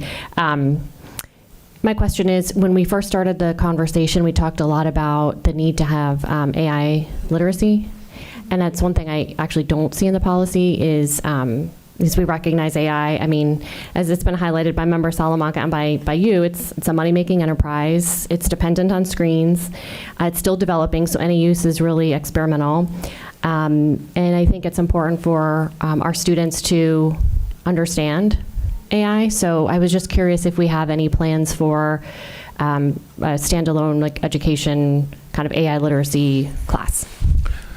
I know that the Division of Learning, that the digital learning team, they actually have fully developed I think it's actually close to 6 hours of coursework that is around AI, and that teachers can enroll in and take, and there'll be a memo that will come out that will share that information with teachers. There is also direct training that is done by that team, and there several other training opportunities that we will be providing throughout the year that will specifically focus on AI literacy for staff.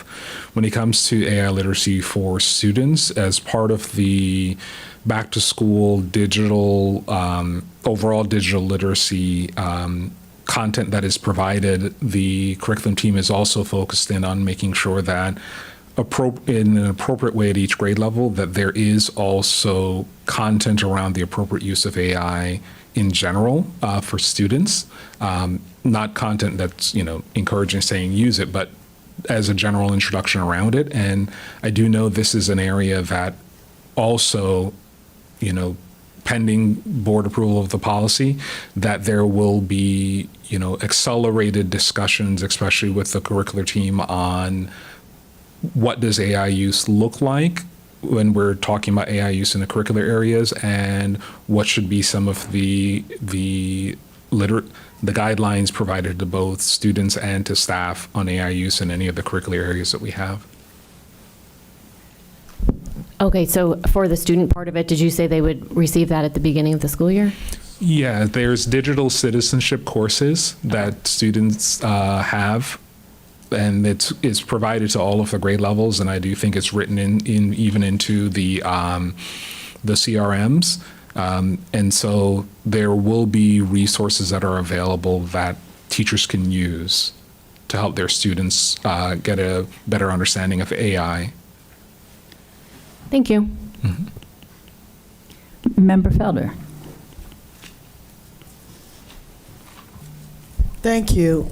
Again, Maurice, we are so grateful for your presentations, and I just want to specifically talk about how much I appreciate when we did the board members went to the various schools that we chose who would experiment with the AI program, how conveniently you recorded all of our thoughts, and you let us see what we said and what we observed, and to keep us abreast. And I'm so grateful for how you, I guess, the way you present, and you make it so easy for us to try to understand what we're doing with this AI. And I just want to just briefly say that I appreciate all the comments from fellow board members, but this discussion of AI is going to be ongoing, because I think there's going to be some things that will come up with the use of AI that's going to be, again, questionable. And we even though we talked about it, but I just want to reiterate the thing with the glasses. Teachers will know. There's something about a student when they're in the classroom, when they're cheating, it's a look that they have. And we recognize it. We know exactly, what they're doing, because they don't want to get caught. So, but I think more than anything, Member Vano, some of the concerns about checking that, and the fact that teachers may not remember to say it, but it does need, like in my syllabus, I would put, well, for lack of better terminology, rules and regulations, so to speak, of school. So I think something like that, Mr. Dragon, we could suggest for our teachers to include in their syllabus, because as Salamanca said, that this thing is getting bigger and bigger, and we just gonna have to step up to the plate to see how to deal with this while we're still trying to traditionally educate our students. We can't be so overwhelmed with the AI that we, are not remembering the basis of a good education for our students. And I will still advocate the old-fashioned way of teaching. Reading, writing, and arithmetic. Writing, teaching, and reading. So, and we can use this. And one of the meetings I had with my cousin, who is a technology expert, he said, we have to put in AI what we want it to do. we can't rely on it to check. We have to show it how to check what our students are doing. And I think if we do that, we can be on top of the better uses of AI, because it's not going away. I'm finally accepting that fact. It's not going away. Yeah, it's not going away. So we have to make it work for us. And we have enough tools in education from our experienced teachers and so forth. We know how to let this thing work for us so that we won't become so overwhelmed. But I want to tell you thank you for your attention and always keeping us abreast and making the explanation so clear. The clarity is just phenomenal when you talk to us about the use of AI. And I just want to tell you we appreciate it. And thank you so much. Member Salamanca, you reckon? Thank you, Chair. I just have two quick things. I share Member Vano's concern still on AI literacy as well. I think given that this is the reality we're in, just like I don't want AI literacy to be so far behind the way that like financial literacy in our curriculum was. Like it took way too long. And it's not just OCPS, right? Like the state financial literacy class, like a couple decades too late, I would argue, if not even longer than that. And it's something that impacts everyone. And I think a lot of students are like, I graduated and I didn't know all kinds of financial literacy stuff. I don't want AI to be the same thing, mostly because it really has been so rapidly adopted, whether we like it or not, at home and consumer and all kinds of stuff. And so I think that's a bigger conversation, Dr. Vasquez, on AI literacy as a class, maybe as a summer book, like something, even if it's just opt-in or optional for our students. I do think there's a lot of them that are eager to learn how to use it well, use it to get ahead, use it academically, but in a thoughtful way. If you tell them this is going to be for you to be able to get a job, to be employable, to be competitive in the job market, I am sure there's a lot of students out there that would take that opportunity. I don't know what that looks like, but I would be very supportive of us thinking a little bit deeper on that. I know that's beyond the policy. I'm sure you're already thinking about that. The second, and this is a little bit of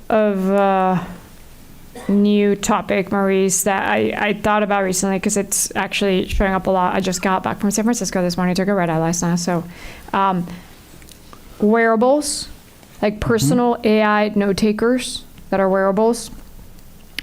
It's all over now, Silicon Valley. People have these little, like just like you have the Apple charger that attaches to the back, there's all these wearables now you attach to your phone, or there's these like little pendants.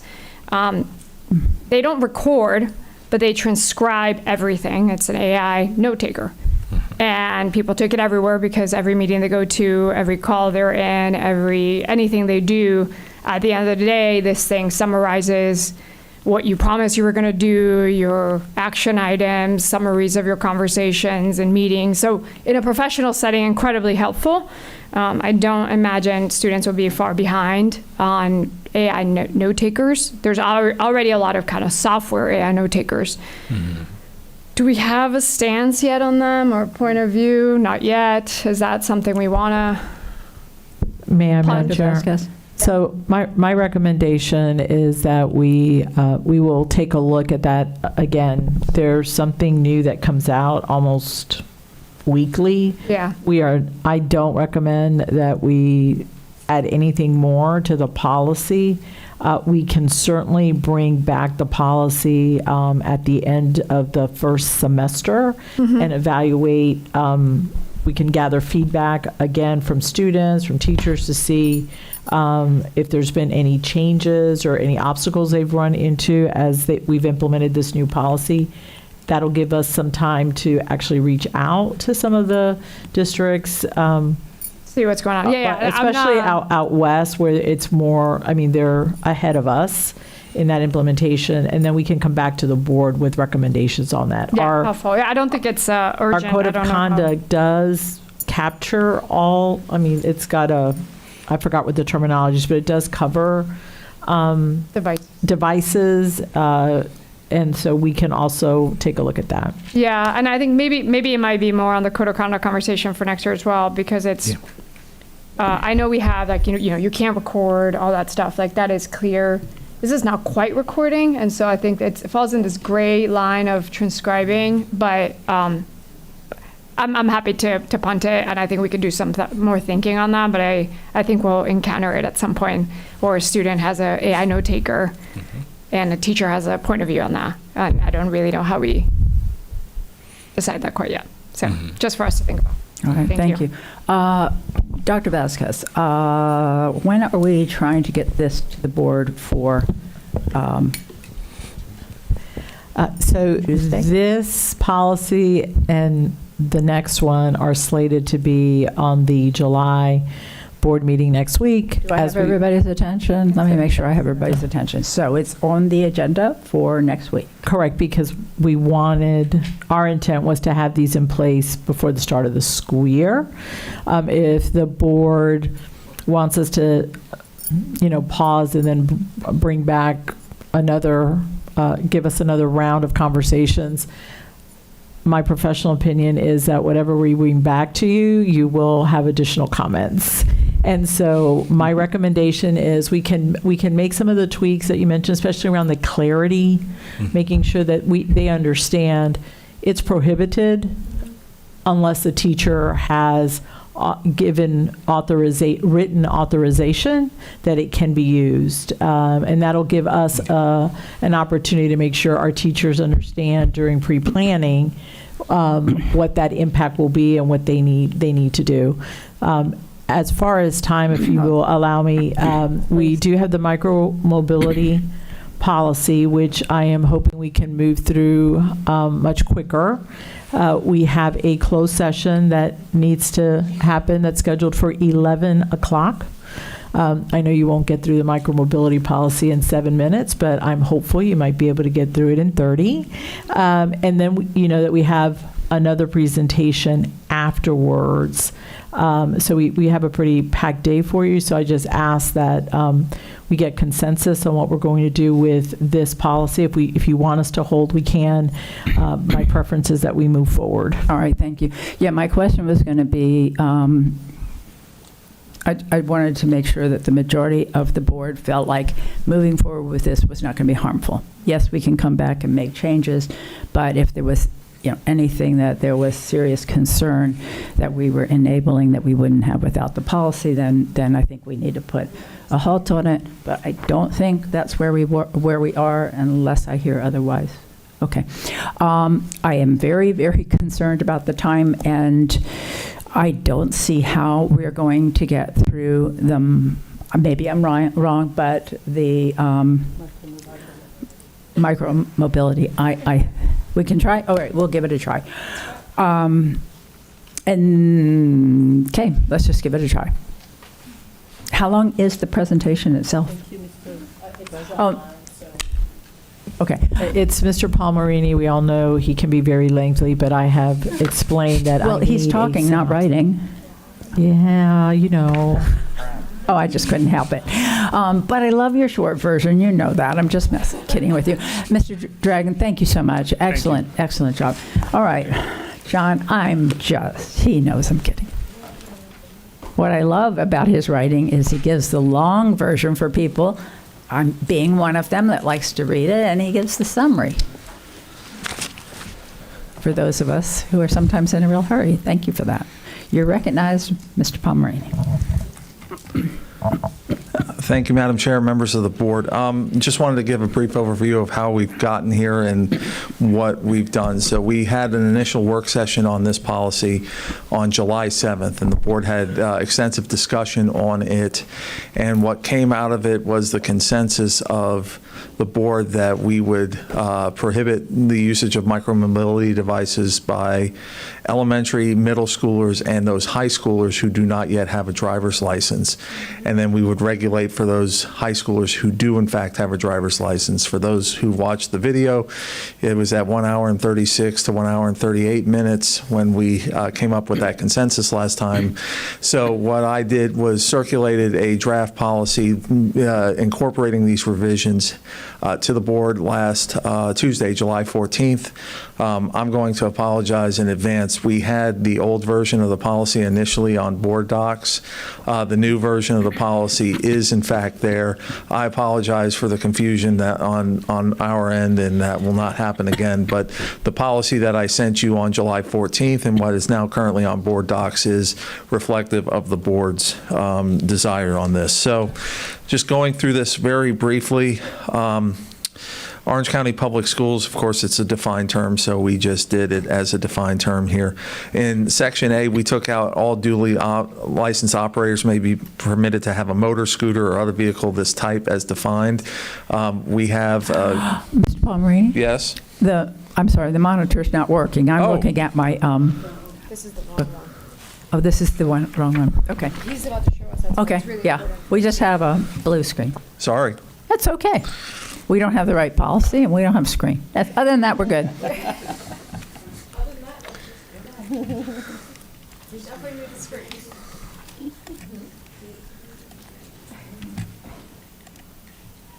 No, it was on the desktop. Yeah, but it's one of these, right? No, Which one is it? it's J-Line right there. There we go. All right, so starting again with 1A, very briefly, we've defined Orange County Public Schools. We've taken out the last sentence that says students are allowed to have a motor scooter, because that's going to come into the micromobility devices as further defined down below. Section B, it talks about the liability of employees and agents for theft, loss, and damage to any vehicle on board property. And what we have added is language that incorporates the Florida statute standard for individual liabilities for employees, which is so long as they do not act in bad faith or with malicious purpose or in a manner exhibiting wanton and willful disregard of human rights, safety, or property, public employees do not have individual liability. So we've incorporated the statutory standard. Going down to subsection E, a student's vehicle is subject to search at any time while on board property, and then we've added in under the appropriate legal, under applicable legal standards. The board knows this, but for the edification of those who are listening, with respect to student searches, those are generally based upon reasonable suspicion. If there is some articulable basis for us to suspect that an employee has a student has engaged in misconduct or has contraband on them, as we have a reasonable suspicion, we can search. Now, this policy also, or this section also references the usage of canine detection dogs. Just for everybody's edification, the usage of canine detection dogs is not considered a search under the Fourth Amendment, but as the United States Supreme Court has ruled in a case called United States versus Place from 1983. So if we use a canine dog to go around in our parking lot and the dog alerts to a vehicle with a smell, that is not considered a search for Fourth Amendment purposes. All right. Scrolling on, anywhere we've seen school grounds, we've changed it to board property. So in subsection 7, so students are prohibited from bringing a firearm, weapon, or destructive device on board property. Of course, that complies with 790.115 Florida statutes. And then getting down to student use of micromobility devices.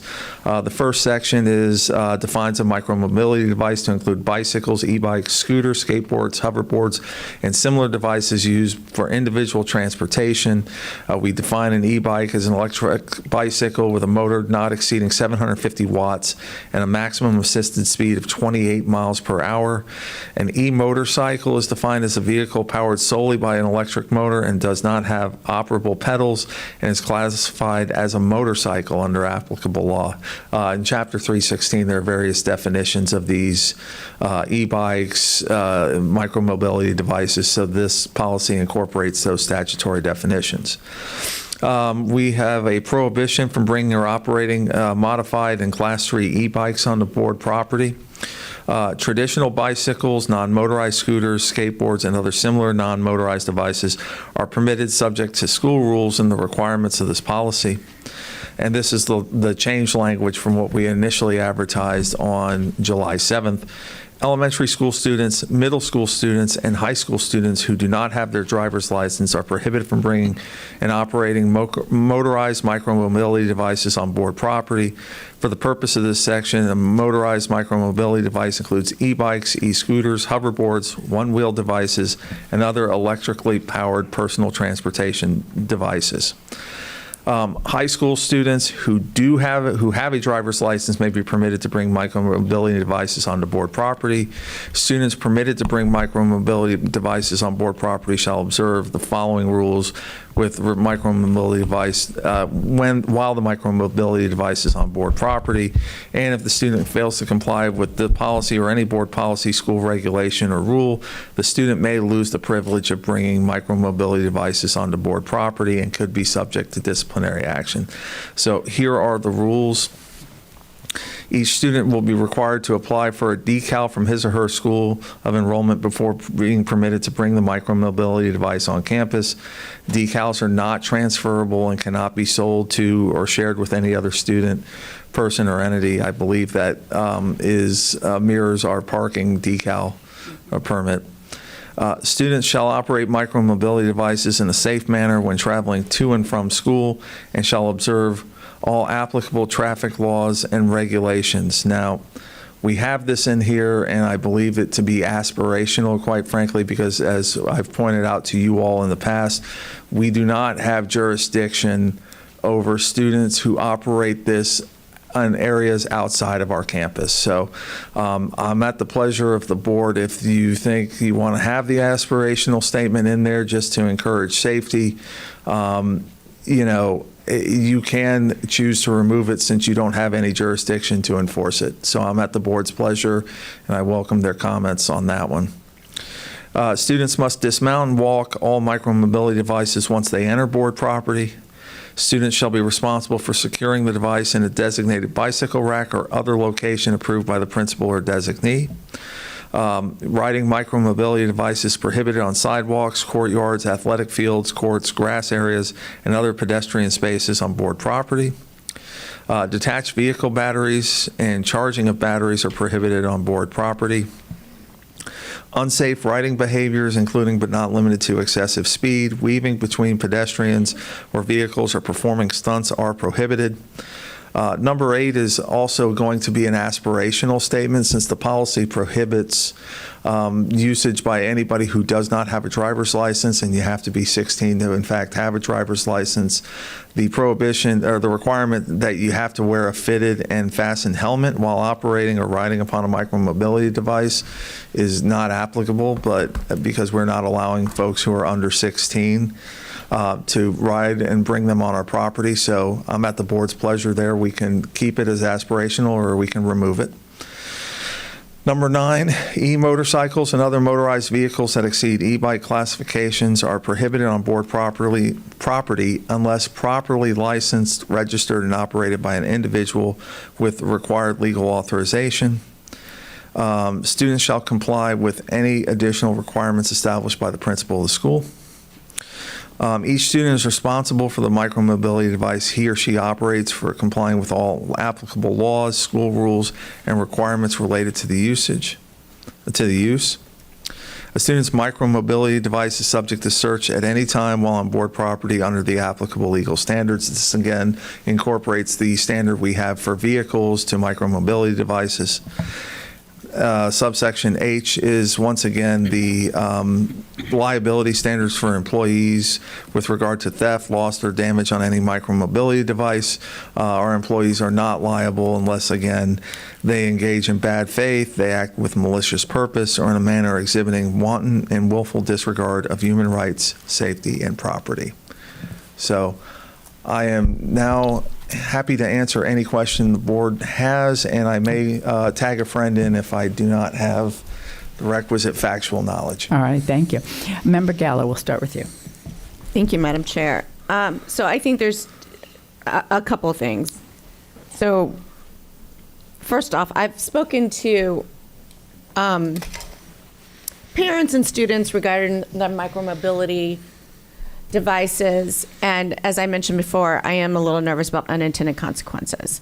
So I'm concerned about the ban because I asked for data that we don't have, and I understand we don't have it, but there's no clear data on how many students were hurt going to or coming from school.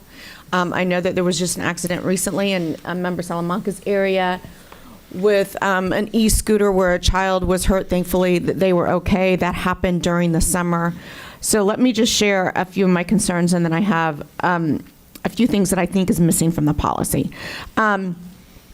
Number one, when you look at it from an environmental issue, there's a lot of environmentalists that are extremely excited about the micromobility devices because they lessen the carbon footprint in the state, right? So instead of having cars sitting there in a car line for 15 to 20 minutes, their students now have the ability to go to and from school on their own.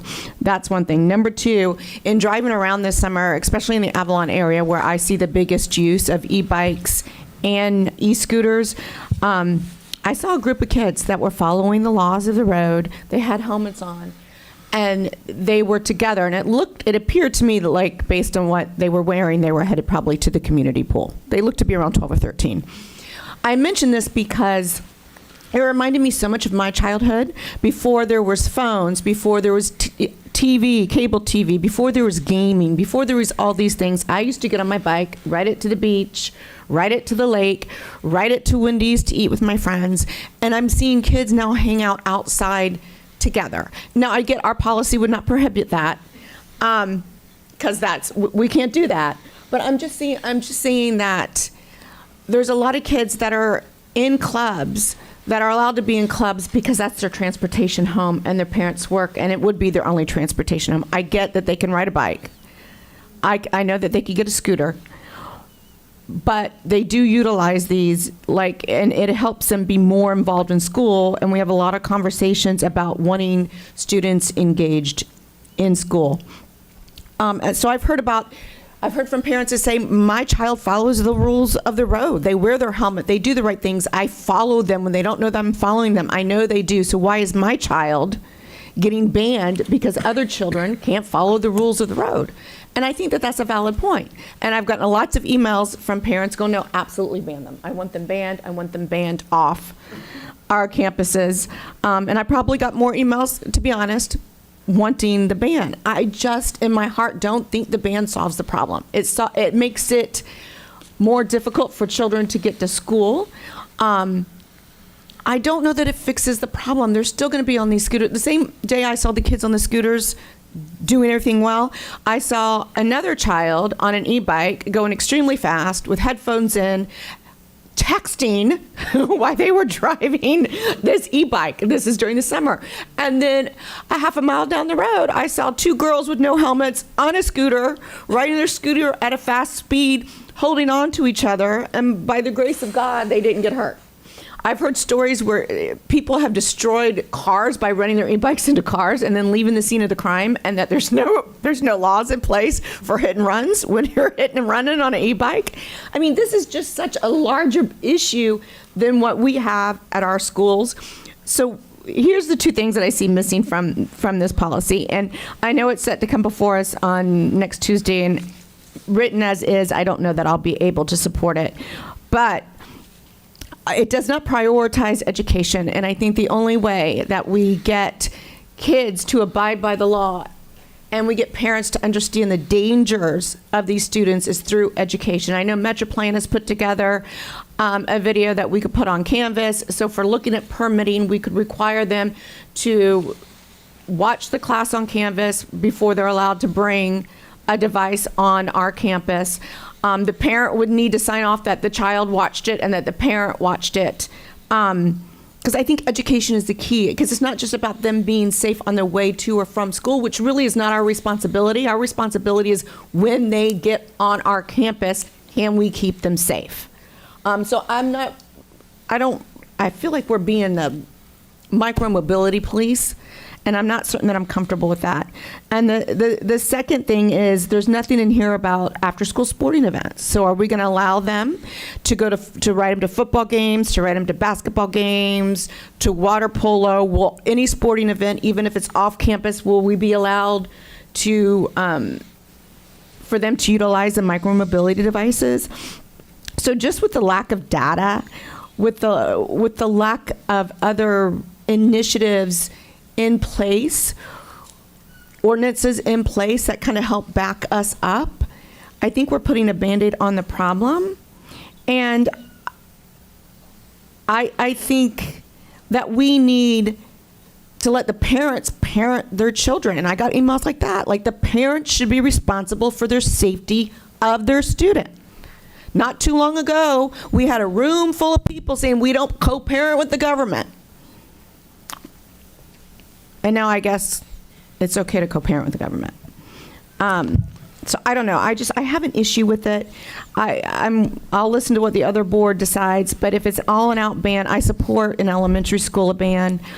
Where I'm struggling is really with the middle school and then requiring a permit or a driver's license, because operating a car is vastly different than operating an e-bike or an e-scooter. And I'm afraid that this might be too stringent. And I just think we need more time to flush this out versus immediately going to a ban. Like, could we start with education? Could we start with banning it from elementary schools and then move on from there? But just a total ban without any of the data supporting this ban other than we see it, we know it, right? I'm just uncomfortable with that. So those are just my thoughts. I look forward to hearing from the rest of the board. All right. Madam Chair, may I Yes. just make okay, so I don't disagree that education is very important. I disagree that that should fall on us. Once again, we're being asked to do more than is within our scope. But I don't disagree that the parents should be responsible to see how their children are writing. And I would also say we don't have numbers, but I can give anyone who wants at least 10 different areas across our district at the beginning of school or at the end of school, and you can see why they're a problem. They're driving and riding in major thoroughfares. They're weaving in and out. And we already had one death. I don't disagree with you that, they're still going to be able to ride it. And I know the municipalities have concerns with us implementing this, but I caution us to take on one more thing that I don't believe is our responsibility. All right. Thank you, Madam. Can I respond, Chair? And can I add something to that? I'll go after you. I apologize. I just want to say that what the superintendent said is fair, and I agree with that. I just think that education is really what's going to stop some of these things from happening. And I only mention it because we do offer bike safety and PE in elementary school. So, we are doing some of that safety training currently with our younger bike riders to ensure that they're wearing their helmet and whatnot. So I just thought maybe it's something that we could put in PE and stuff like that. So that was just my thoughts, but I do understand that we cannot be all things to all people. Thank you. Okay, before you respond, Dr. Vasquez, we're halfway through the 30 minutes that we were allocating for this. We've had one speaker, one presentation, and the board is lit up. And I, for one, really want to say something. Not much, but I want to say something. Suggestions, because we're not going to get there by 11:30. No, I anticipated you would not, as hopeful as I was. So I'm making arrangements to tweak the schedule. Okay. But I do ask That's fine. We'll keep that that we pay attention to what people are saying, and that maybe we don't repeat comments. We could just say I concur with what Board Member Gall said. Right, and that we don't repeat our own comments. Okay, very good. One, I agree with not including 2 and 8 because we don't have jurisdiction. We all know that. The biggest concern is that once it's in there, we are going to have people trying to hold us accountable, like we had with the people that were complaining how the kids were going through their neighborhoods. So I would take those off. I also, one question, I didn't see it myself. Somebody told me that we put out statistics right after our last board meeting of the % of our elementary school students and our middle school students that were using these devices to and from school, and it was a really, really high percentage, and it came from OCPS. And again, I should have asked AI to research it. It was an article that discussed how it relates to the LAMA signals. Okay, that's what I thought, but I heard something like 44%. Okay. Can you give us that percentage? I want to say it was 44% and for middle school and maybe either 16%. So Ms. Haynes is telling me it was a county survey and that we weren't the ones responsible for doing that? Okay. Okay, but we included that? Yeah, Because I didn't remember that in our presentation, and I will tell you, I think if that information is accurate, I do want the board to be aware of it, because the number of people that are going to be in these chambers, that should not impact our decision-making, but in all reality, it has and it does. So thoughts on this? Yeah, we actually put a survey out to principals to get a rough idea as to how many scooters they had. So I'll have staff see if they can resurface that number. We can also send one again to see, because I believe that was done maybe in January, and so there may have been additional numbers. I will tell you that it's not consistent. So you have certain schools where they have hundreds, like Innovation Middle School. I just spoke to him. I think he says he's got 350. And then there are others that don't have any, or they have a handful. So let us resurface that data, send it to you, and we can have a plan to resurvey our principals. Yeah, and I think the other thing that will be helpful for us to know is if we can identify how many of those students would be bused otherwise, and whether that had an impact last year on the number of buses, or whether this policy will have an impact. We Again, would have no way of identifying how many of those students would be bus riders, because the survey wasn't attached to numbers. One more very short comment. I did expect that we would get a lot of negative feedback from parents, and we have not. I mean, the vast majority of the feedback I have gotten, and that I have even seen on social media, is alignment and support for the ban, which speaks to the concern and the impact the scooters are having in our community. All right, as a cautionary comment, the people that show up at our chambers are almost always the people that are in opposition to what we do. You can have 90% of the public overwhelmingly happy and 10% not. Those will be the folks that show up. So just everybody brace for the fact that I expect a large number of people to show up. So those are a couple of my concerns. John? Now, and again, I'm not backing off of what I think we should do, and I agree that taking kids off the road, especially during rush hour in the morning, will save lives or reduce harm to our kids. And I think that that is worthwhile, and I support it. I just want us to be braced. Mr. Palmerini. Thank you, Madam Chair. So you talked about the two items that I identified as aspirational, and I also wanted to address the education portion and doing a training. That also gives me concerns that we're assuming a liability that we would otherwise not have. So let me give you an example. A child doesn't have any insurance that covers their usage of a micromobility device, runs into something, causes injury, causes death, causes property damage. So an enterprising plaintiff's lawyer may say, well, that child and their parents, because they don't have insurance, are uncollectible. But since the school district provided a training program, I can allege the training was negligent. And I am going to go ahead and sue an entity that I know has some revenue to satisfy this. And so I'll name not only the child, I'll name the school district.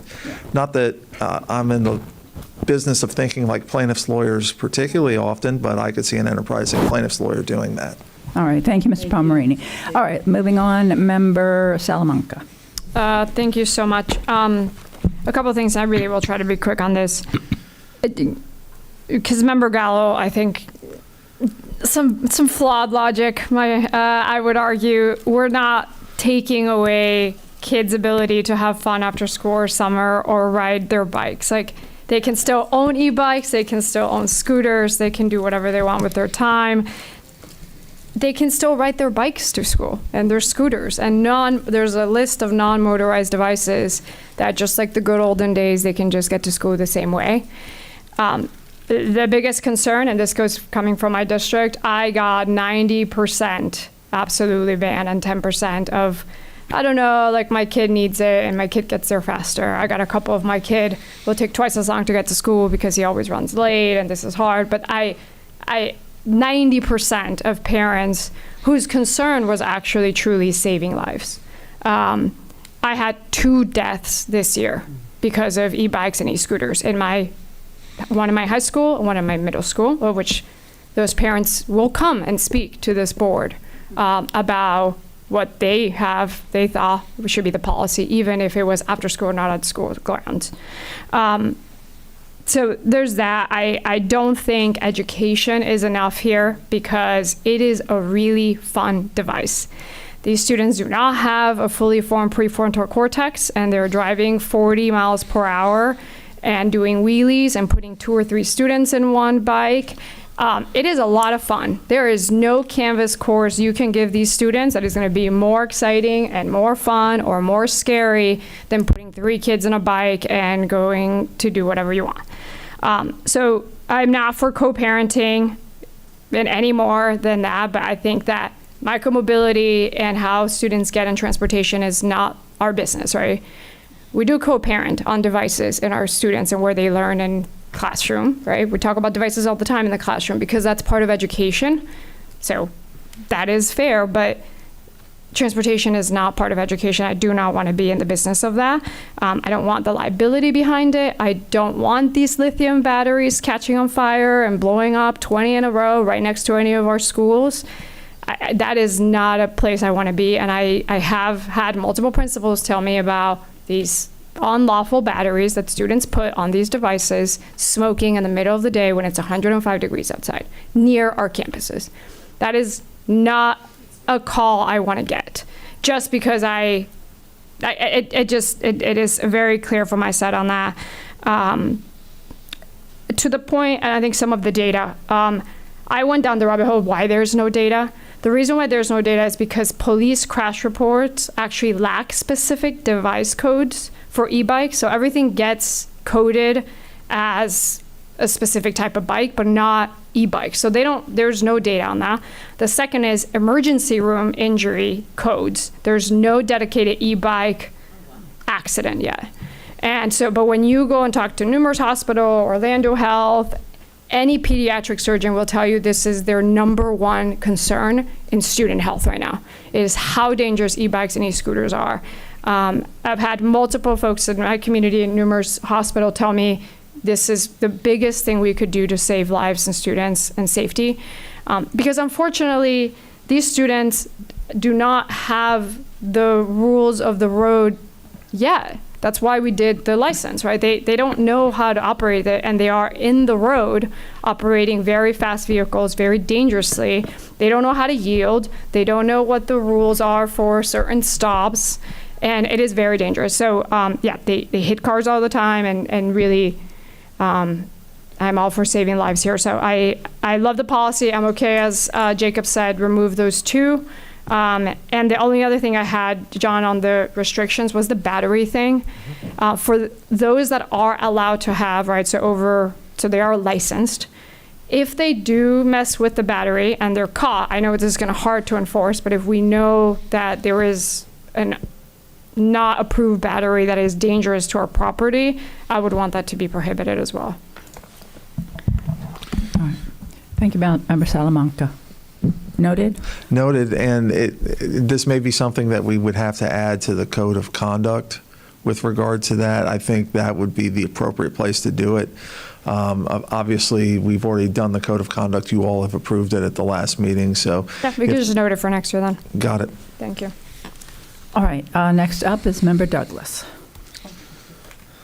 I just want to say that I agree with Member Salamanca that education, we have done a lot about education, and it has not changed much about how the students are weaving and using their vehicle on the street.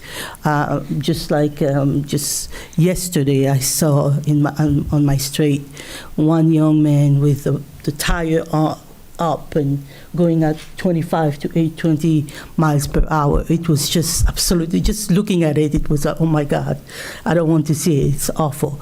So they put their life in danger, they put other people's life in danger, and I think something needs to be done. So I agree with the ban from 6 to 8 and just and go with the original plan that we have. And I just wanted to say also, I heard on TV the other day that the regular helmet, due to the speed of the micromobility, is not enough. They need a special helmet for this. So it's not a bicycle helmet, it's a total different type of helmet.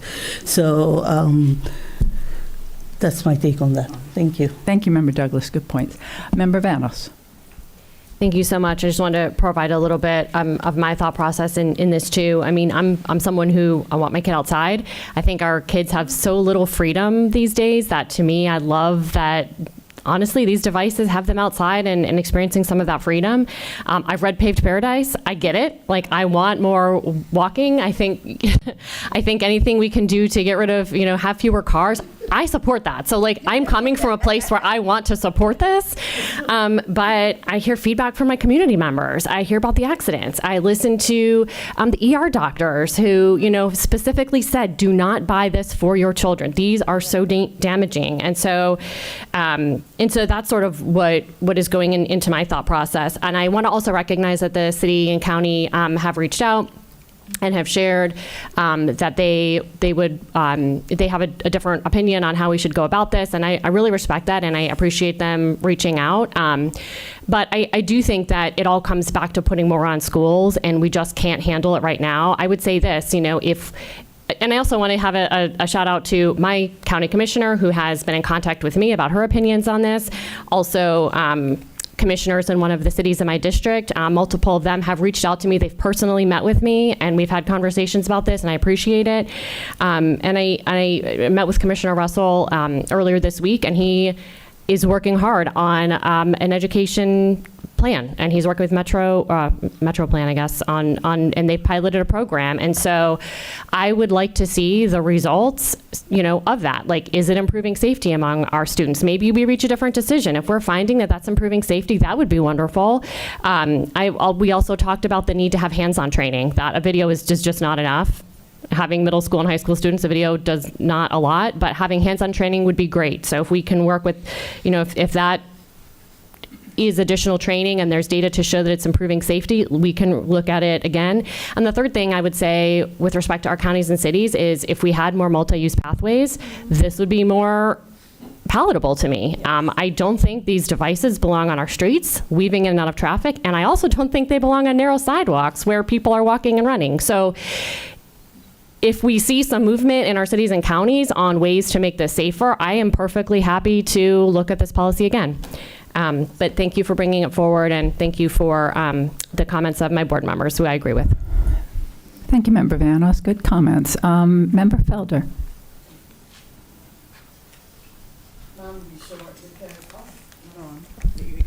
Yeah, because you said we don't need to repeat what's already said, and I think it was nicely communicated between Board Member Vanos and Salamanca and Douglas, and the concern that Member Gallo brought up, it is a real concern because you don't want to take away the freedom, but it's clear it's dangerous. And I will, even though we're not at a vote right now, but I'm going to reiterate my thoughts again. No, no, no. No, no, no. No, no, no. No. High school, you got a driver's license, you're inside of a car, so you don't need a helmet. My God. No, no, no, no. Okay, thank you. For the record, I think that was 8 no's, 1 would have done it. Member Gallo.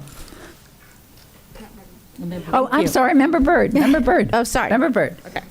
Member Gallo, I think you're going to close us out. Member Byrd. Thank you. I don't know if I can be as adamant as Member Felder, but for me, this has just always been a volume issue with our schools. I agree that I don't think this solves the problem. I think that students will still be doing crazy things on these devices on the weekends and after school, and I think we'll still see this issue unless more is done with education and with our other municipalities. But I have always felt like this was just one step that we could do as a school district, where we are responsible for releasing 350 of these kids in a middle school area zone at 3:30 in the afternoon on our communities. So if this is something that we can do to help our communities make them safer until either some of these other things get put in place and things improve, and then we can come back and revisit, as Member Vanos said, then that's fine. But I think I'm good with the policy. And I do agree with, maybe taking out those 2 things. But I think this is a good place for us, and I think that we're doing the right thing. Thank you, Member Byrd. Member Gallo. Thank you, Madam Chair. I love what both Stephanie, or Member Vanos, and Member Byrd said, that we could revisit that. That makes me feel a lot better, that if the situation improves, then we can revisit the policy. 2 questions. There was still at the after school, what are we going to put something in the policy about after school programming, after school sports? Are we going to allow them to ride them to football games, those type of things? Any clarity on that? And then the last time we discussed this at the last work session, I requested information on what the discipline would look like, because I'm hesitant to pass any policy until I know what the attached discipline for that policy would look like for the students. Thank you. All right. How about... So I'll speak to the discipline, and we can bring back the code of conduct even when the school year has started. I think we've done that once while I was superintendent, because the state approved legislation after we had already done our revisions. What I see with the violation of the policy is, as we do with all of the other offenses, that we start off with a verbal warning, and then the next level might be, contacting the parent, then maybe a detention, and the most severe would be that they would be prohibited from riding the scooter or e-bike to school. But it would be an escalation process like we have for all of the other consequences. I believe that would have to be added to our code of conduct. And again, as we have done with the cell phone policy, we can, as word gets out, but we'll do a campaign so families are aware of that. But for students who maybe bring them to school the first week, then we would, contact the parent and let them know they're not allowed, and work through that until it's culturally embedded. I don't like using that term, but okay. So with regard to after-hours sporting events, I mean, it's, if a kid's there for practice, the same rule would be applied that, you know, elementary, middle schoolers are not going to have it. High schoolers without a license are not going to have it. If we're talking about games and the like, I think your prohibition of parking, of these folks bringing it on would still be in place.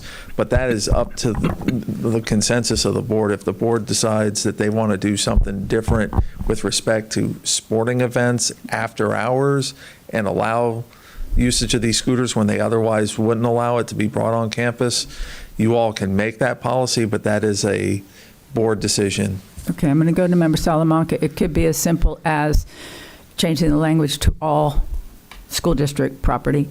I'm not saying that's where the board should go, but Member Salamanca. Yeah, I was going to say I are on the side that after school and sporting events actually get more rowdy and more hard to control, and there's less staff, and it's more complicated. So, and your point, John, on our property liability doesn't change if it's during school or after school. No, So I agree with that. we can be sued just as much if something bad happens at any point in the day. And so I would just want to be consistent that it's our property. Yeah. That being said, I don't have a strong feeling if it's some other property and I don't know, they're going to play a game somewhere else. I don't know that they're going to ride their micro mobility device to a different county.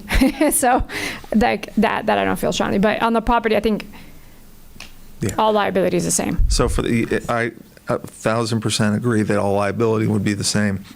And the language itself currently says elementary school, middle school students, and high school students who do not have their driver's license are prohibited from bringing or operating motorized micromobility devices on board property. Mm-hmm. That, to me, in the reading of it, would encompass everything and every usage, including after school. So that's the current version of the language. Okay, that's the current version? Okay, we wouldn't be, good. Member Gallo? Thank you, Madam Chair. I just want to make sure that it's clear. Like we just had the conversations about AI, about really making sure that it's clear. So if, and I agree that it needs to be consistent, I think we do need to add a word that on board property either At any during time. or after school. At any time. At any time, perfect. That would make me feel better, thank you. We can do that. I agree. That's a good point because people could easily not take it that way.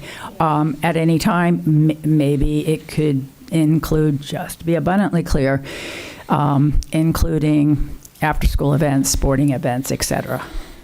Not, what's the language you always use? Including but not limited to. Yes. Including but not limited to. There we go. Okay. Anything else, Member Byrd? Yeah, I'm sorry, Member Banos, then Member Byrd. Thank you. Just a quick clarifying question on this, because one of my schools often competes on a property that is not board-owned or district-owned, and Yes. so wanted to clarify that. So that would be property that we rent and utilize. For the purpose of that particular agreement is special in so many different and sundry ways. So I would have to go back and relook at that agreement, but it contemplates that some of the liability for things that occur at that field is shifted to the city of Winter Park, and then some of it's on us based upon our maintenance of certain things. I think we can make it clear, and I think this discussion can be clear, if the intent is to not allow it to be driven where our teams are having events, that it would cover, I'll just be clear, everybody knows I'm talking about Showalter Field in Winter Park. I think we can make it clear with this discussion that it would include not driving the micromobility devices to that field. I don't disagree. I just wanted to be clear, whatever we decide, and I could actually hear arguments on both sides, but I just want to be clear about that, just because it doesn't quite fit into that definition. Yes. Good point. Board property, I could say board property or board rented property, and add that language in there to make that clear. Mm-hmm. Okay. We'll leave it to you to, but yeah. Will do. All inclusive. Yes, ma'am. All right, super. Member Byrd, you might be closing us out. Thank you. Yeah, I just had a thought, and I don't know if we want to consider it, but when you mentioned about evening events. What about, like, at an elementary school, I'm thinking, and they have, like, family night, and the family gets on their scooters and rides to the elementary school? We're still not going to allow it. And so I'm thinking, like, is it possible to put unless with a parent or guardian, Who has a or is that license? not even something we should consider? Well, we cover licenses with regard to students. The current language as it stands now would prohibit those students without a license to drive their scooter. But are you saying? I'm sorry. saying if they're with a parent. Oh, I thought you meant like the No, I parent was mean, like, driving and if they're. a- Oh. No, I'm saying like a family wants to ride their devices. I mean, we remember Farhat talk about her device all the time. I wouldn't be riding one necessarily, but I'm imagine there's probably other families that, are we not going to allow that? And I'm just throwing it out there for I could hear a parent saying, well, I'm with my child, just want to throw it out there in case it comes up. I'm going to make a suggestion here that until that issue gets raised, we can go forward potentially. Okay, it's just a suggestion. We could go forward with what we have. We can change it pretty easily if we see that there's a large demand for that. It's just one option. Okay, Dr. Vasquez, we are only 12 minutes behind your 11:30, which is 30 minutes behind your 11 o'clock. How are we doing? We're great. If you will take a short break, lunch, and can we please make it to conference room E in about 12 minutes? Thank you. Can I just I'm want sorry. That to, was- may I just want to make sure, consensus to move the policy forward, eliminating number 2 and number 8, the aspirational statements, and adding the language at any time, including but not limited to, after-school events on board property or board rented or leased property. Everybody's good with that? Yes. I see board owned or board leased or rented property. That covers the Showalter Field issue. Okay. Thank you.